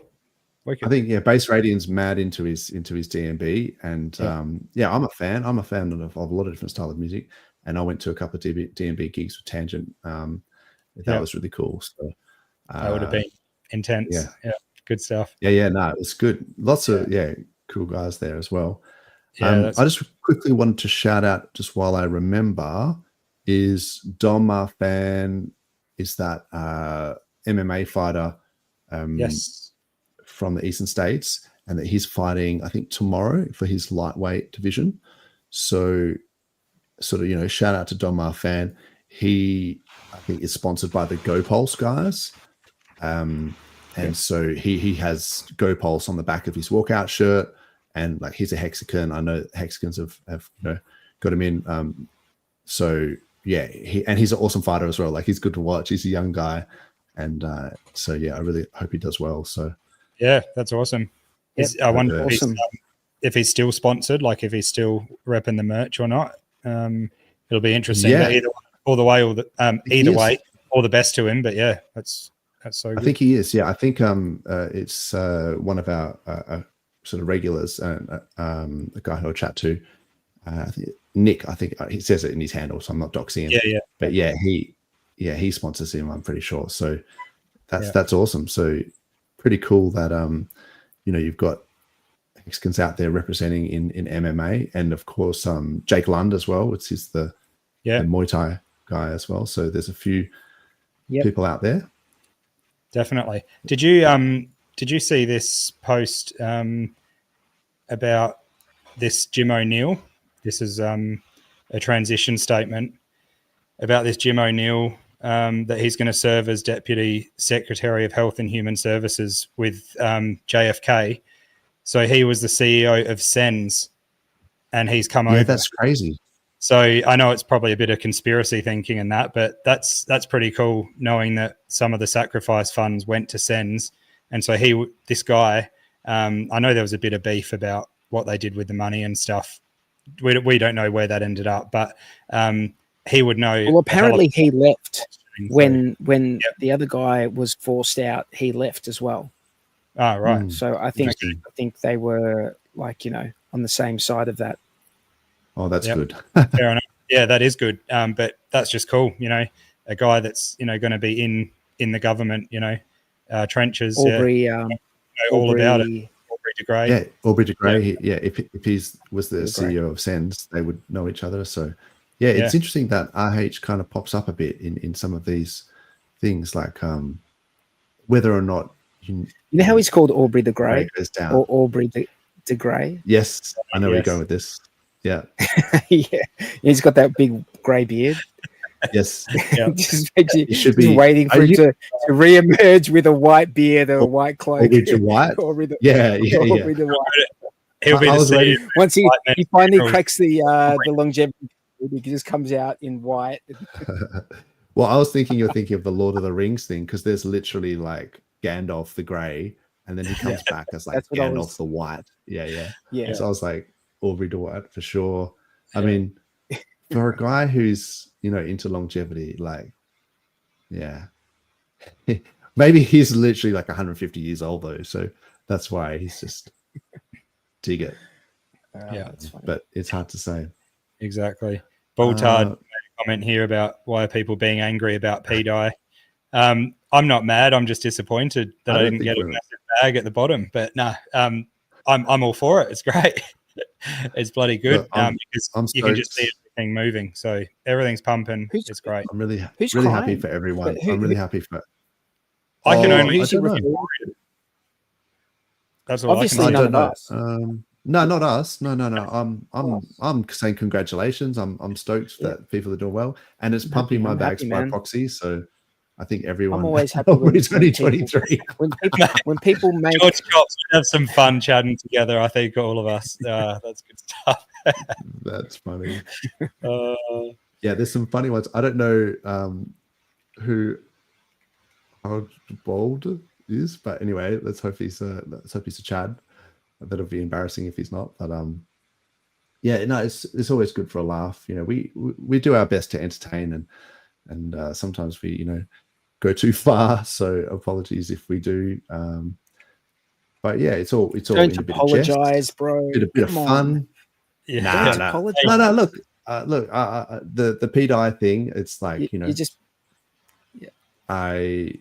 I've talked a bit of smack, so I feel like that's fair. I'm happy to admit if I'm wrong, so it doesn't bother me. Like, I don't have like a huge. But even if you were wrong, you don't begrudge anyone a profit. Like, you know what I mean? Like, even if you might have been wrong about it, but you're not upset that other people have made some profit. Like, no, that's not your angle. Your angle is like you might not have thought that it was like a good proposition.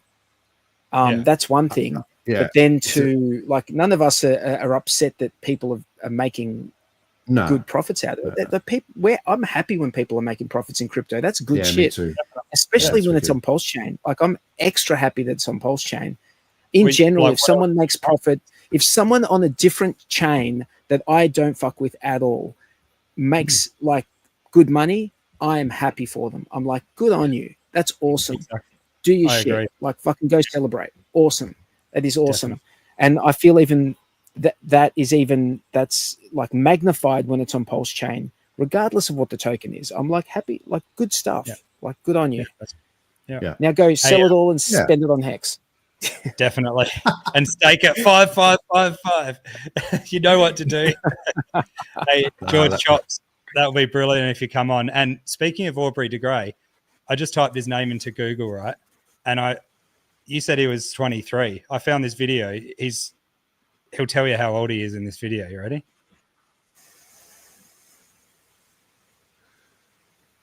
'20 was a bad year because look, I'm only 14. Look what it did to me. 14 years old? Yeah, 14 years old. And look what I look like. For crying out loud. That dude should not be on social media in Australia at all. That's right. Yeah. Where's his digital ID? What's going on? Yeah, that's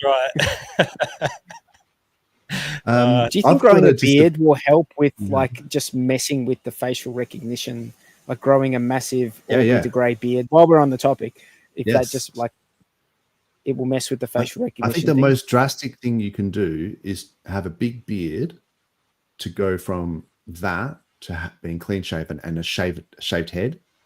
Like, if you do that, it's pretty dramatic. Like, if you've ever seen people that do that transition, it's like, I was actually wondering if I could buy some facial prosthetics that I could just like throw on here and there. Johnny Chaos will hook you up.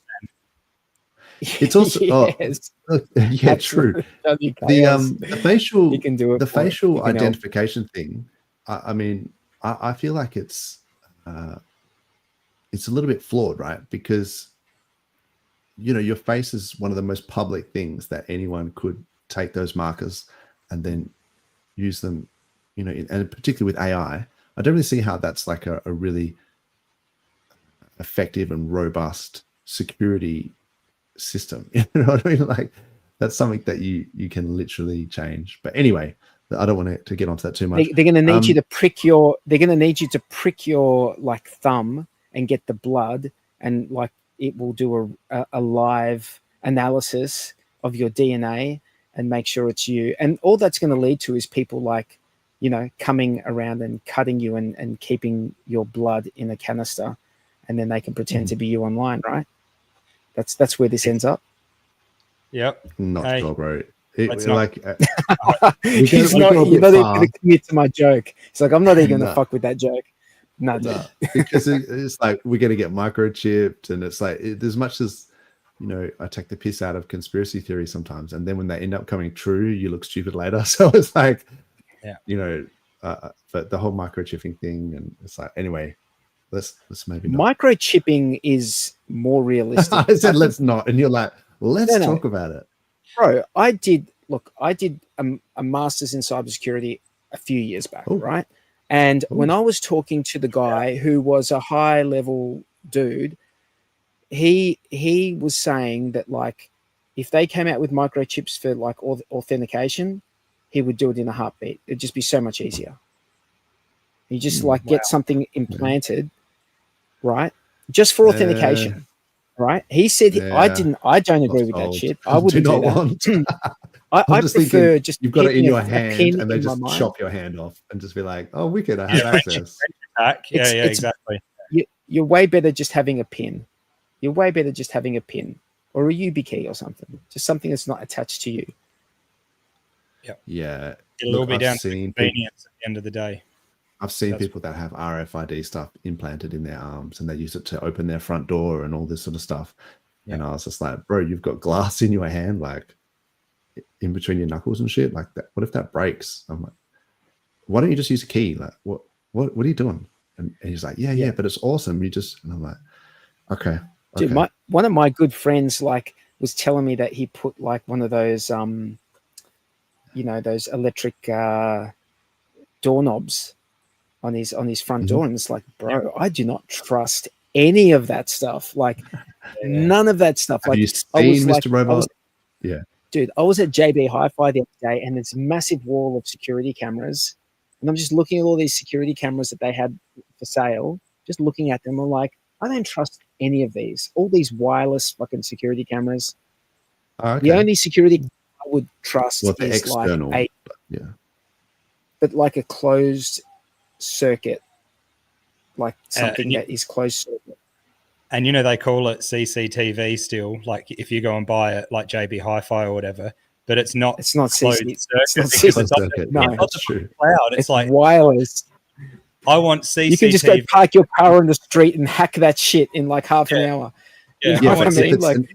If it's an external camera, though, you're only looking at like what you can see on the outside anyway. No, you're looking at it the wrong way, though. If you can hack it, no. You're thinking about it the wrong way, dude. That is connected to a network. So if you can hack that, then you can get into the network. Do you understand? You can get into the network from that. That is your access point. 100%. Because all of the CCTVs you can buy, that there's firewalls and things, though. You'd have to look into how those work. I'm sure there's a way to do it. Those companies, the major companies that release them for retail, they're like heavily centralized. It'll just be because it goes onto a network. They'd just be, and then you can get it online, like from your phone. It's up there somewhere. It's a file. Oh, just on your phone. Then yeah. But the issue with those things as well is that they're security like all these, Internet of Things devices. They're all like very rarely do they spend any money to keep them updated. Yeah. So as tech moves on, the firmware stays the same, and they're not incentivized in any way to update them. And because they don't update them, you know, if someone finds a flaw with the security of it, then that flaw just exists and it never gets patched. And that's the case with a lot of IoT devices. They just never get patched because there's no incentive for the company to spend any money on a device they've already sold to keep it up to date, you know? Makes sense. Yeah. Yep. I say stay away from that shit. And if you want to have like cameras, do like a local network of wired Ethernet hardwired Ethernet cameras, and just, you know, you don't have to have it look like on your phone. You don't have to. So going into this surveillance stuff, I go to like some different gyms and stuff. I went to one the other day, and so you go into like the change room type bit, and then there's toilets, right? And the change room bit, which is behind a door, I'm just like in there, and then I'm just looking around, like washing my hands, look around, and there's a camera, CCTV camera in that part of the bathroom. And it's like, it's not in the toilet, so fair enough. But it's like, shouldn't they have a sign there or something? Because you go into an area like that and you expect it to be private, don't you? Like you walk into a bathroom, you think it's going to be private. Walking around with your schlong out, and they've just got like security footage. It's like, what? Like, I'm surely pretty bad like that. I'm like, I couldn't give a fuck. Like I'm just pretty shocking like that. Like curtains open and stuff like that. I'm just like, if people look through my windows, then you're gonna get a shock. Like you had big rigs. I'm not putting pants on to anyone. It's like, oh, the curtains out. You gotta do what you gotta do. Yeah. But yeah, I don't know. I'm pretty bad like that. I don't know why. It's just like you kind of go on. It's their problem, not mine. But yeah. If they see you, or if you're on camera. No, if they see me when I'm walking around, you know, after I just come out the shower or something, or I'm just like walking around in my jocks, it's just like, if I've got some pervert from like across the road just waiting, like with their binoculars, like, and yes, he's finally, I got him. It's just like, it is what it is. Like, yeah. Anyway. But I was going to say a couple of things real quick because I do have to disappear. Me too. I think we should, like, if I say, unless you guys, I think we wind it up, unless you guys want to stick around, I'm going to head off very soon as well. Okay, cool. I was just going to quickly say a couple of things and maybe look at some charts real quick. But the Google Maps, that literally happened the other day as well. Yeah. I walked outside of my jocks and this fucking Google Maps went past. I was like, hilarious. Google Maps again. I was just opening the door in my jocks. The whole picture's going to have to be blurred. Did it get you? Did it get you? I don't know. I don't know if it was on. Yeah. If it was on or not, because like you see the camera thing on the car as it goes past, and then like I think Class was spewing. You know what those things do as well? Those Google cameras. And she was like, "Oh, that's unfair," because it looked like she was full, like eating like fast food, and I just was there in my jocks opening the door, going, come on. You know those Google cars, they actually log all the Wi-Fi networks that they come across while they're driving around. Yeah. They definitely do that shit. So they know, like, log all the Wi-Fi network. That's why you should have hidden Wi-Fi networks, which doesn't mean that people can't like find them anyway, because you can still find a hidden Wi-Fi network. Yeah. But you just don't find it by name, you just find it by MAC address. Yeah. Right? Yes. So but people in general should probably use hidden Wi-Fi networks in general. You should just hide it on your router. Usually it's like a toggle in your router in the back end of your router. Yeah. Guys, I just realized it's like 20 to 7 where I am. I actually have to go. I'm going to no dramas, bro. All good. Leave. Good to chat to you. I'll see you later, guys. Very nice. Have a good weekend, bro. Sorry, I was a bit tipsy. Perfect. All good. Cheers. That was funny. See you later, bro. Cheers. That's funny. Cheers, mate. Have a good weekend. That's pretty funny. Oh man, you guys put up with me for like, what was it? It was literally like 48 streams or something where I was literally half cut on every single stream. So then I can't say anything. I've only been sober for the last 12 streams or 14 streams or something. Fair enough. No, it's all good. It's probably not even. It's probably not even. But anyway, it's been a few weeks since terps. I was just going to quickly just talk about this PulseSwap.io. I don't know. Put it in the chat if you've used it and it's you've had some good luck with it. But yeah, it does seem pretty cool that you can go cross chain, and it does even have like the eHex as well. So I think what it does is it'll just aggregate all the other aggregators. So it'll find it on like KyberSwap, 1inch, CowSwap, and then it'll tell you the best one. But yeah, the fact that it's working on PulseChain, and then you can whatever it is, say you wanted to buy whatever, some PulseX or something. Let's just try put in a whole bunch of numbers and see what happens. So this will tell you to go through GoPulse, interesting, because they even charge a surcharge. But PulseX is the best. Yeah, so it shows you all the different dexes and things. So that's pretty cool.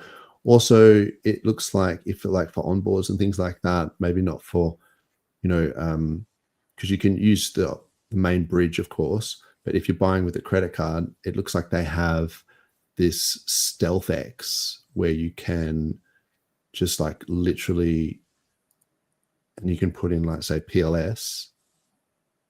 You can buy PulseChain with like USD or AUD or whatever. So yeah, I thought that was pretty cool, particularly for onboards and things.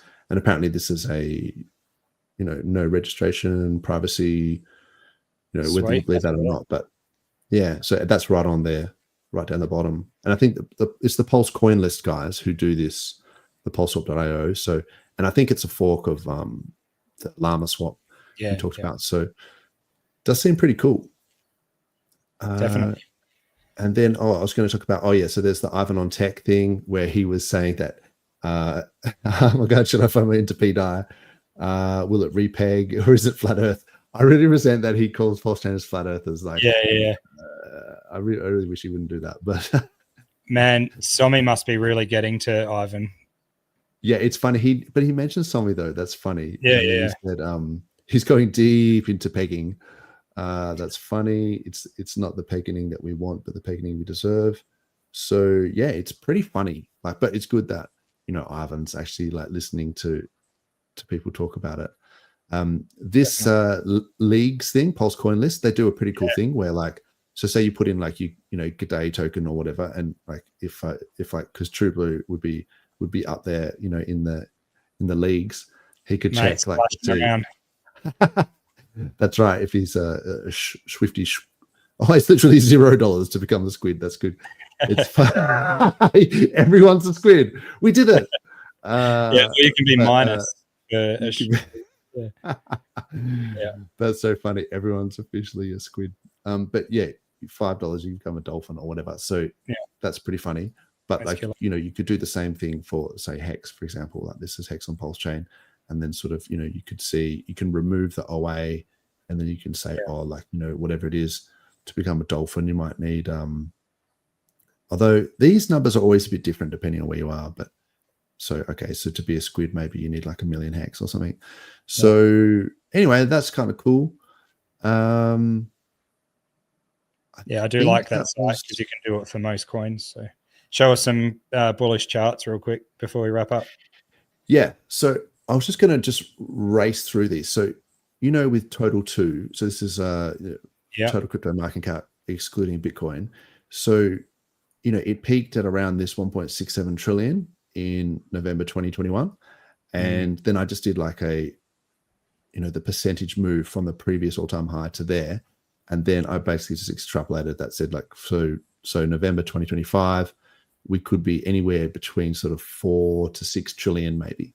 And like, if you think about it like that, you think far out, this could be crazy. Like over the next year, just how much it's got to move. That is mental. Yeah. So that's kind of exciting. Also, when you look at say ETHBTC,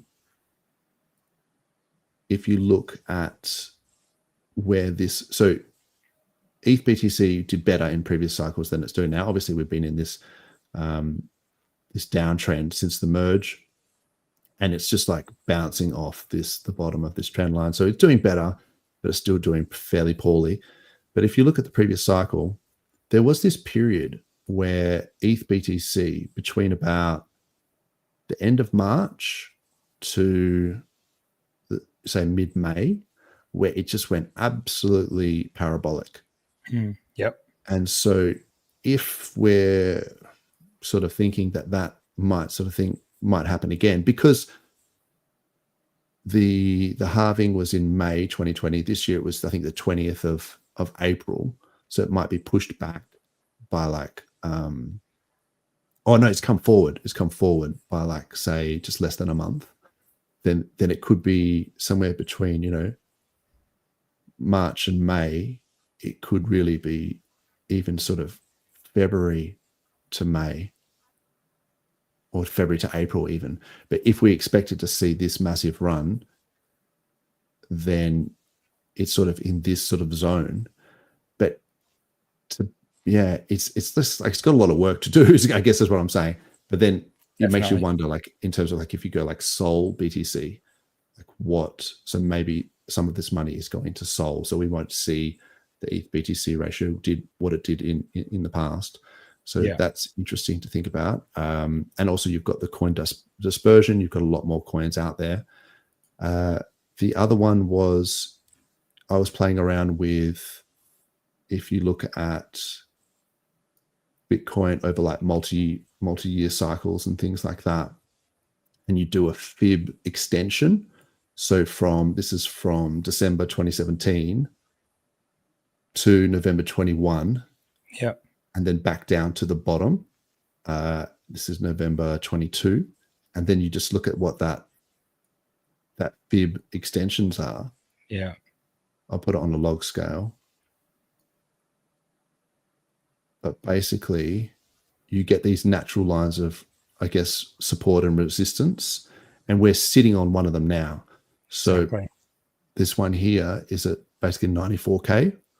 So we've kind of busted through that. And now we're like retesting. Now it's sort of retesting it. Yeah, it's right sitting on that one there. But the next levels up are fairly bullish, like 140K, 190K, and 220K. Yeah, boy. So sweet. That's interesting to see. And then I was wondering, like, if it went to this sort of March, April, May, if that was when this alt season, like 18 months after the halving, you know, this theory, or 12 months after the halving, I should say, then so the absolute peak would be 18 months, like after the halving, like in November.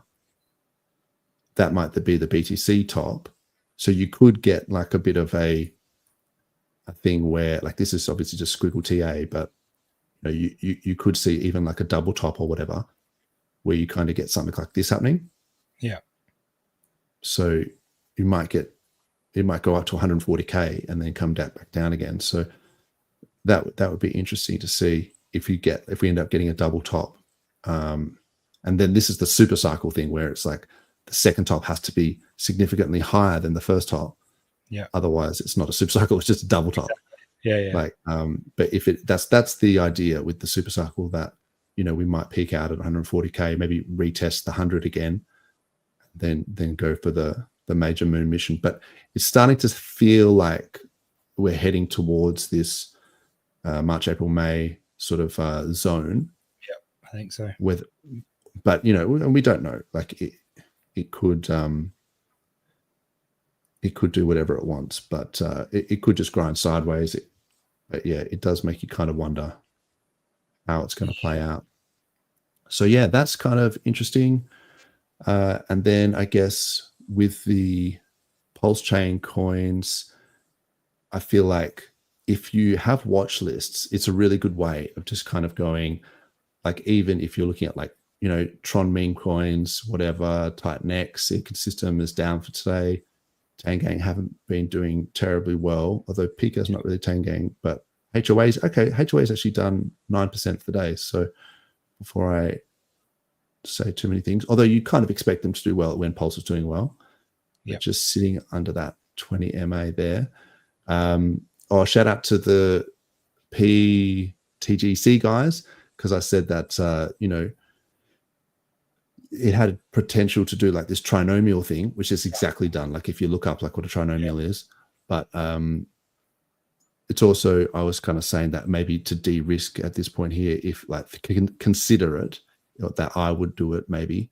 And that, so what happened is, I think if you de-risked around this point here below the 20 MA, then you would have had to buy it back when it went above the 20 MA here. So you pretty much just did like a null trade, like you just sold and then had to buy it back.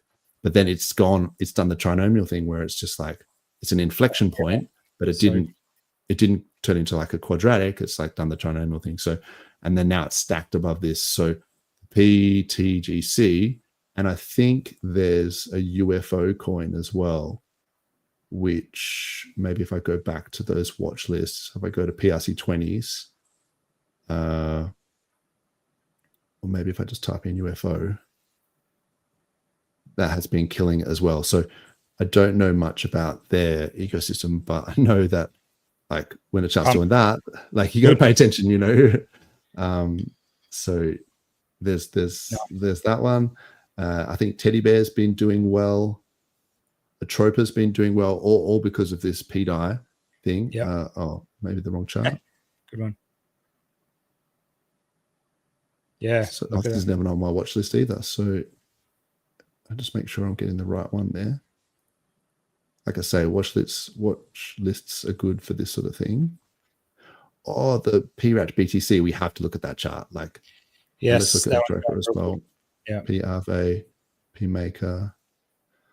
So these are just the ones that are doing well. But, you know, PRAT BTC, like the People's Bitcoin, far out, just zero chill, $2,500. Yeah. God damn. Crazy. That's unreal, isn't it? So, yeah, I don't know what more you need to say, but that's pretty hectic. Is that in PDI terms, the wrap Bitcoin is at, so if PDI went to $1, the ratio would be the same to bring wrap Bitcoin up to the current Bitcoin price. Yes, I did the napkin maths as well myself. And I was just kind of like, oh, hang on. I think at the time it was like if it was $2,000 and it had to go to $100,000 to get the, you know, the BTC, I was like, oh, it's like a 50x. And then I was like, oh, well, and PDI was at 2 cents, which would be 50 cents for it to go to $1, a 50x to get to $1. So I was like, oh yeah, that makes sense actually. That as a ratio. So maybe they're like pegged like to each other rather than, you know, so there's actually liquidity between RAT BTC and PDI. Maybe they're paid. Maybe people are. There's like some sort of proxy pegging where they're saying, well, if these PRC20s are worth this much, then this by that definition should be worth this much. You know, like a ceiling, interesting, or a floor. Imagine if they got up there and then opened the farms up on them. Be unreal. Yeah, if they open the farms, then that's just like it's killer. Atropa dominating. If you invert this pair, that's your PDI chart, like far out. Today, it's even been going up even higher. My FUD has just been fueling it. So that's right. You're welcome, PDI bros, but far out. That's unreal. That, you know, I'm really happy that these guys are doing so well, and I am also by proxy. But yeah, let's just quickly have a look. There's PRV going for a moon mission, PMaker. Goodness. So there's quite a few of these, like, you know, I don't think it's too late to, like, you know, but maybe don't learn from my mistakes and don't fade the this narrative, because it is powerful. It seems like, you know, if that's what's happening and it's because of the PDI price is making all the other things pump, then like we've got to keep it going, because some of these things, oh wow, Yearn Finance, this is P Yiffy. Let's have a look on the daily. Oh, that's just like straight up. So I think people are doing this where they're like, which one hasn't pumped yet? You know, it's only pumped like a 2x or whatever. Yeah. And then let's go ape into this. So you might see some trading. This has gone up like a 300%. So it's like a 4x in. Oh, this is like a 4x in 4 days. Yeah. So yeah, that's crazy. 4x in 4 days. Like, I mean, the liquidity. Let's keep it real. 33K. So, you know, whales aren't going to be able to put in $1 million into this and make a 4x. But for the other players out there, the liquidity on things like PDI though, and the Rat BTC is pretty high. Exactly. Yeah, Crazy. exactly, bro. Like the Rat BTC and the PDI have got mad liquidity. P-Link has decided to go. Yeah. Like, I feel like a lot of these people are just literally looking down these and just going, you know, which one, you know, just speculate on P Mana, for example. You know, that's gone up 33%. I mean, there's a lot of ERC20s. You can do your own research and wonder. And also, like, it doesn't hurt to then tag these communities. I mean, maybe it does hurt. It might hurt this chart, but you can tag the Mana communities and say, hey, like, you guys have got copies over here that are worth dollars. Like, come on board and pump your own coins rather than just sell it down. Yeah, get on board and pump it up, because it's on your it's in your financially incentivized to pump your own bags on this chain. You might make more money on the P Mana than you do on regular Mana. Yeah. So I think we should embrace this if we can. You know, this is like RH's sort of vision, if you like, of the PRC20s having a vampire attack like on Ethereum and getting value. So yeah, like, I think it's great. I'm stoked. I agree. Yep, definitely. Yep. Go PulseChain, go crypto. Yeah, loving the run. So keep the hype up. Check out this comment from TD. Really nice. What a legend. Yeah. Thanks, TD. We appreciate your support, man. Thanks for coming in and commenting and watching. Yeah, yeah. That's and awesome. anyone that's you know, watching even on the replay, don't forget to give us a like, but preferably subscribe so we can hit the 1,000 by Christmas. We got a few weeks to go, so it'd be so good. Make our year for sure. So yeah, that'd be cool. Thank you all for watching the stream. Dozza, thanks for for the good chat and showing us all your team skills. We love that. And 43 in base radiant. So good. Hopefully Ross will be on next week. He might be able to make it, so that'll be great as well. And we'll see if we can get Jaxa on. That'd be cool. So everyone have a great weekend. Happy Thanksgiving again over in the US. And happy Thanksgiving all. Yep. And we'll catch us all in a week. Awesome. Enjoy. Thanks, Big Rig. Thanks, Replay Gang. Cheers, Dozza. See you, man. Thanks, chat.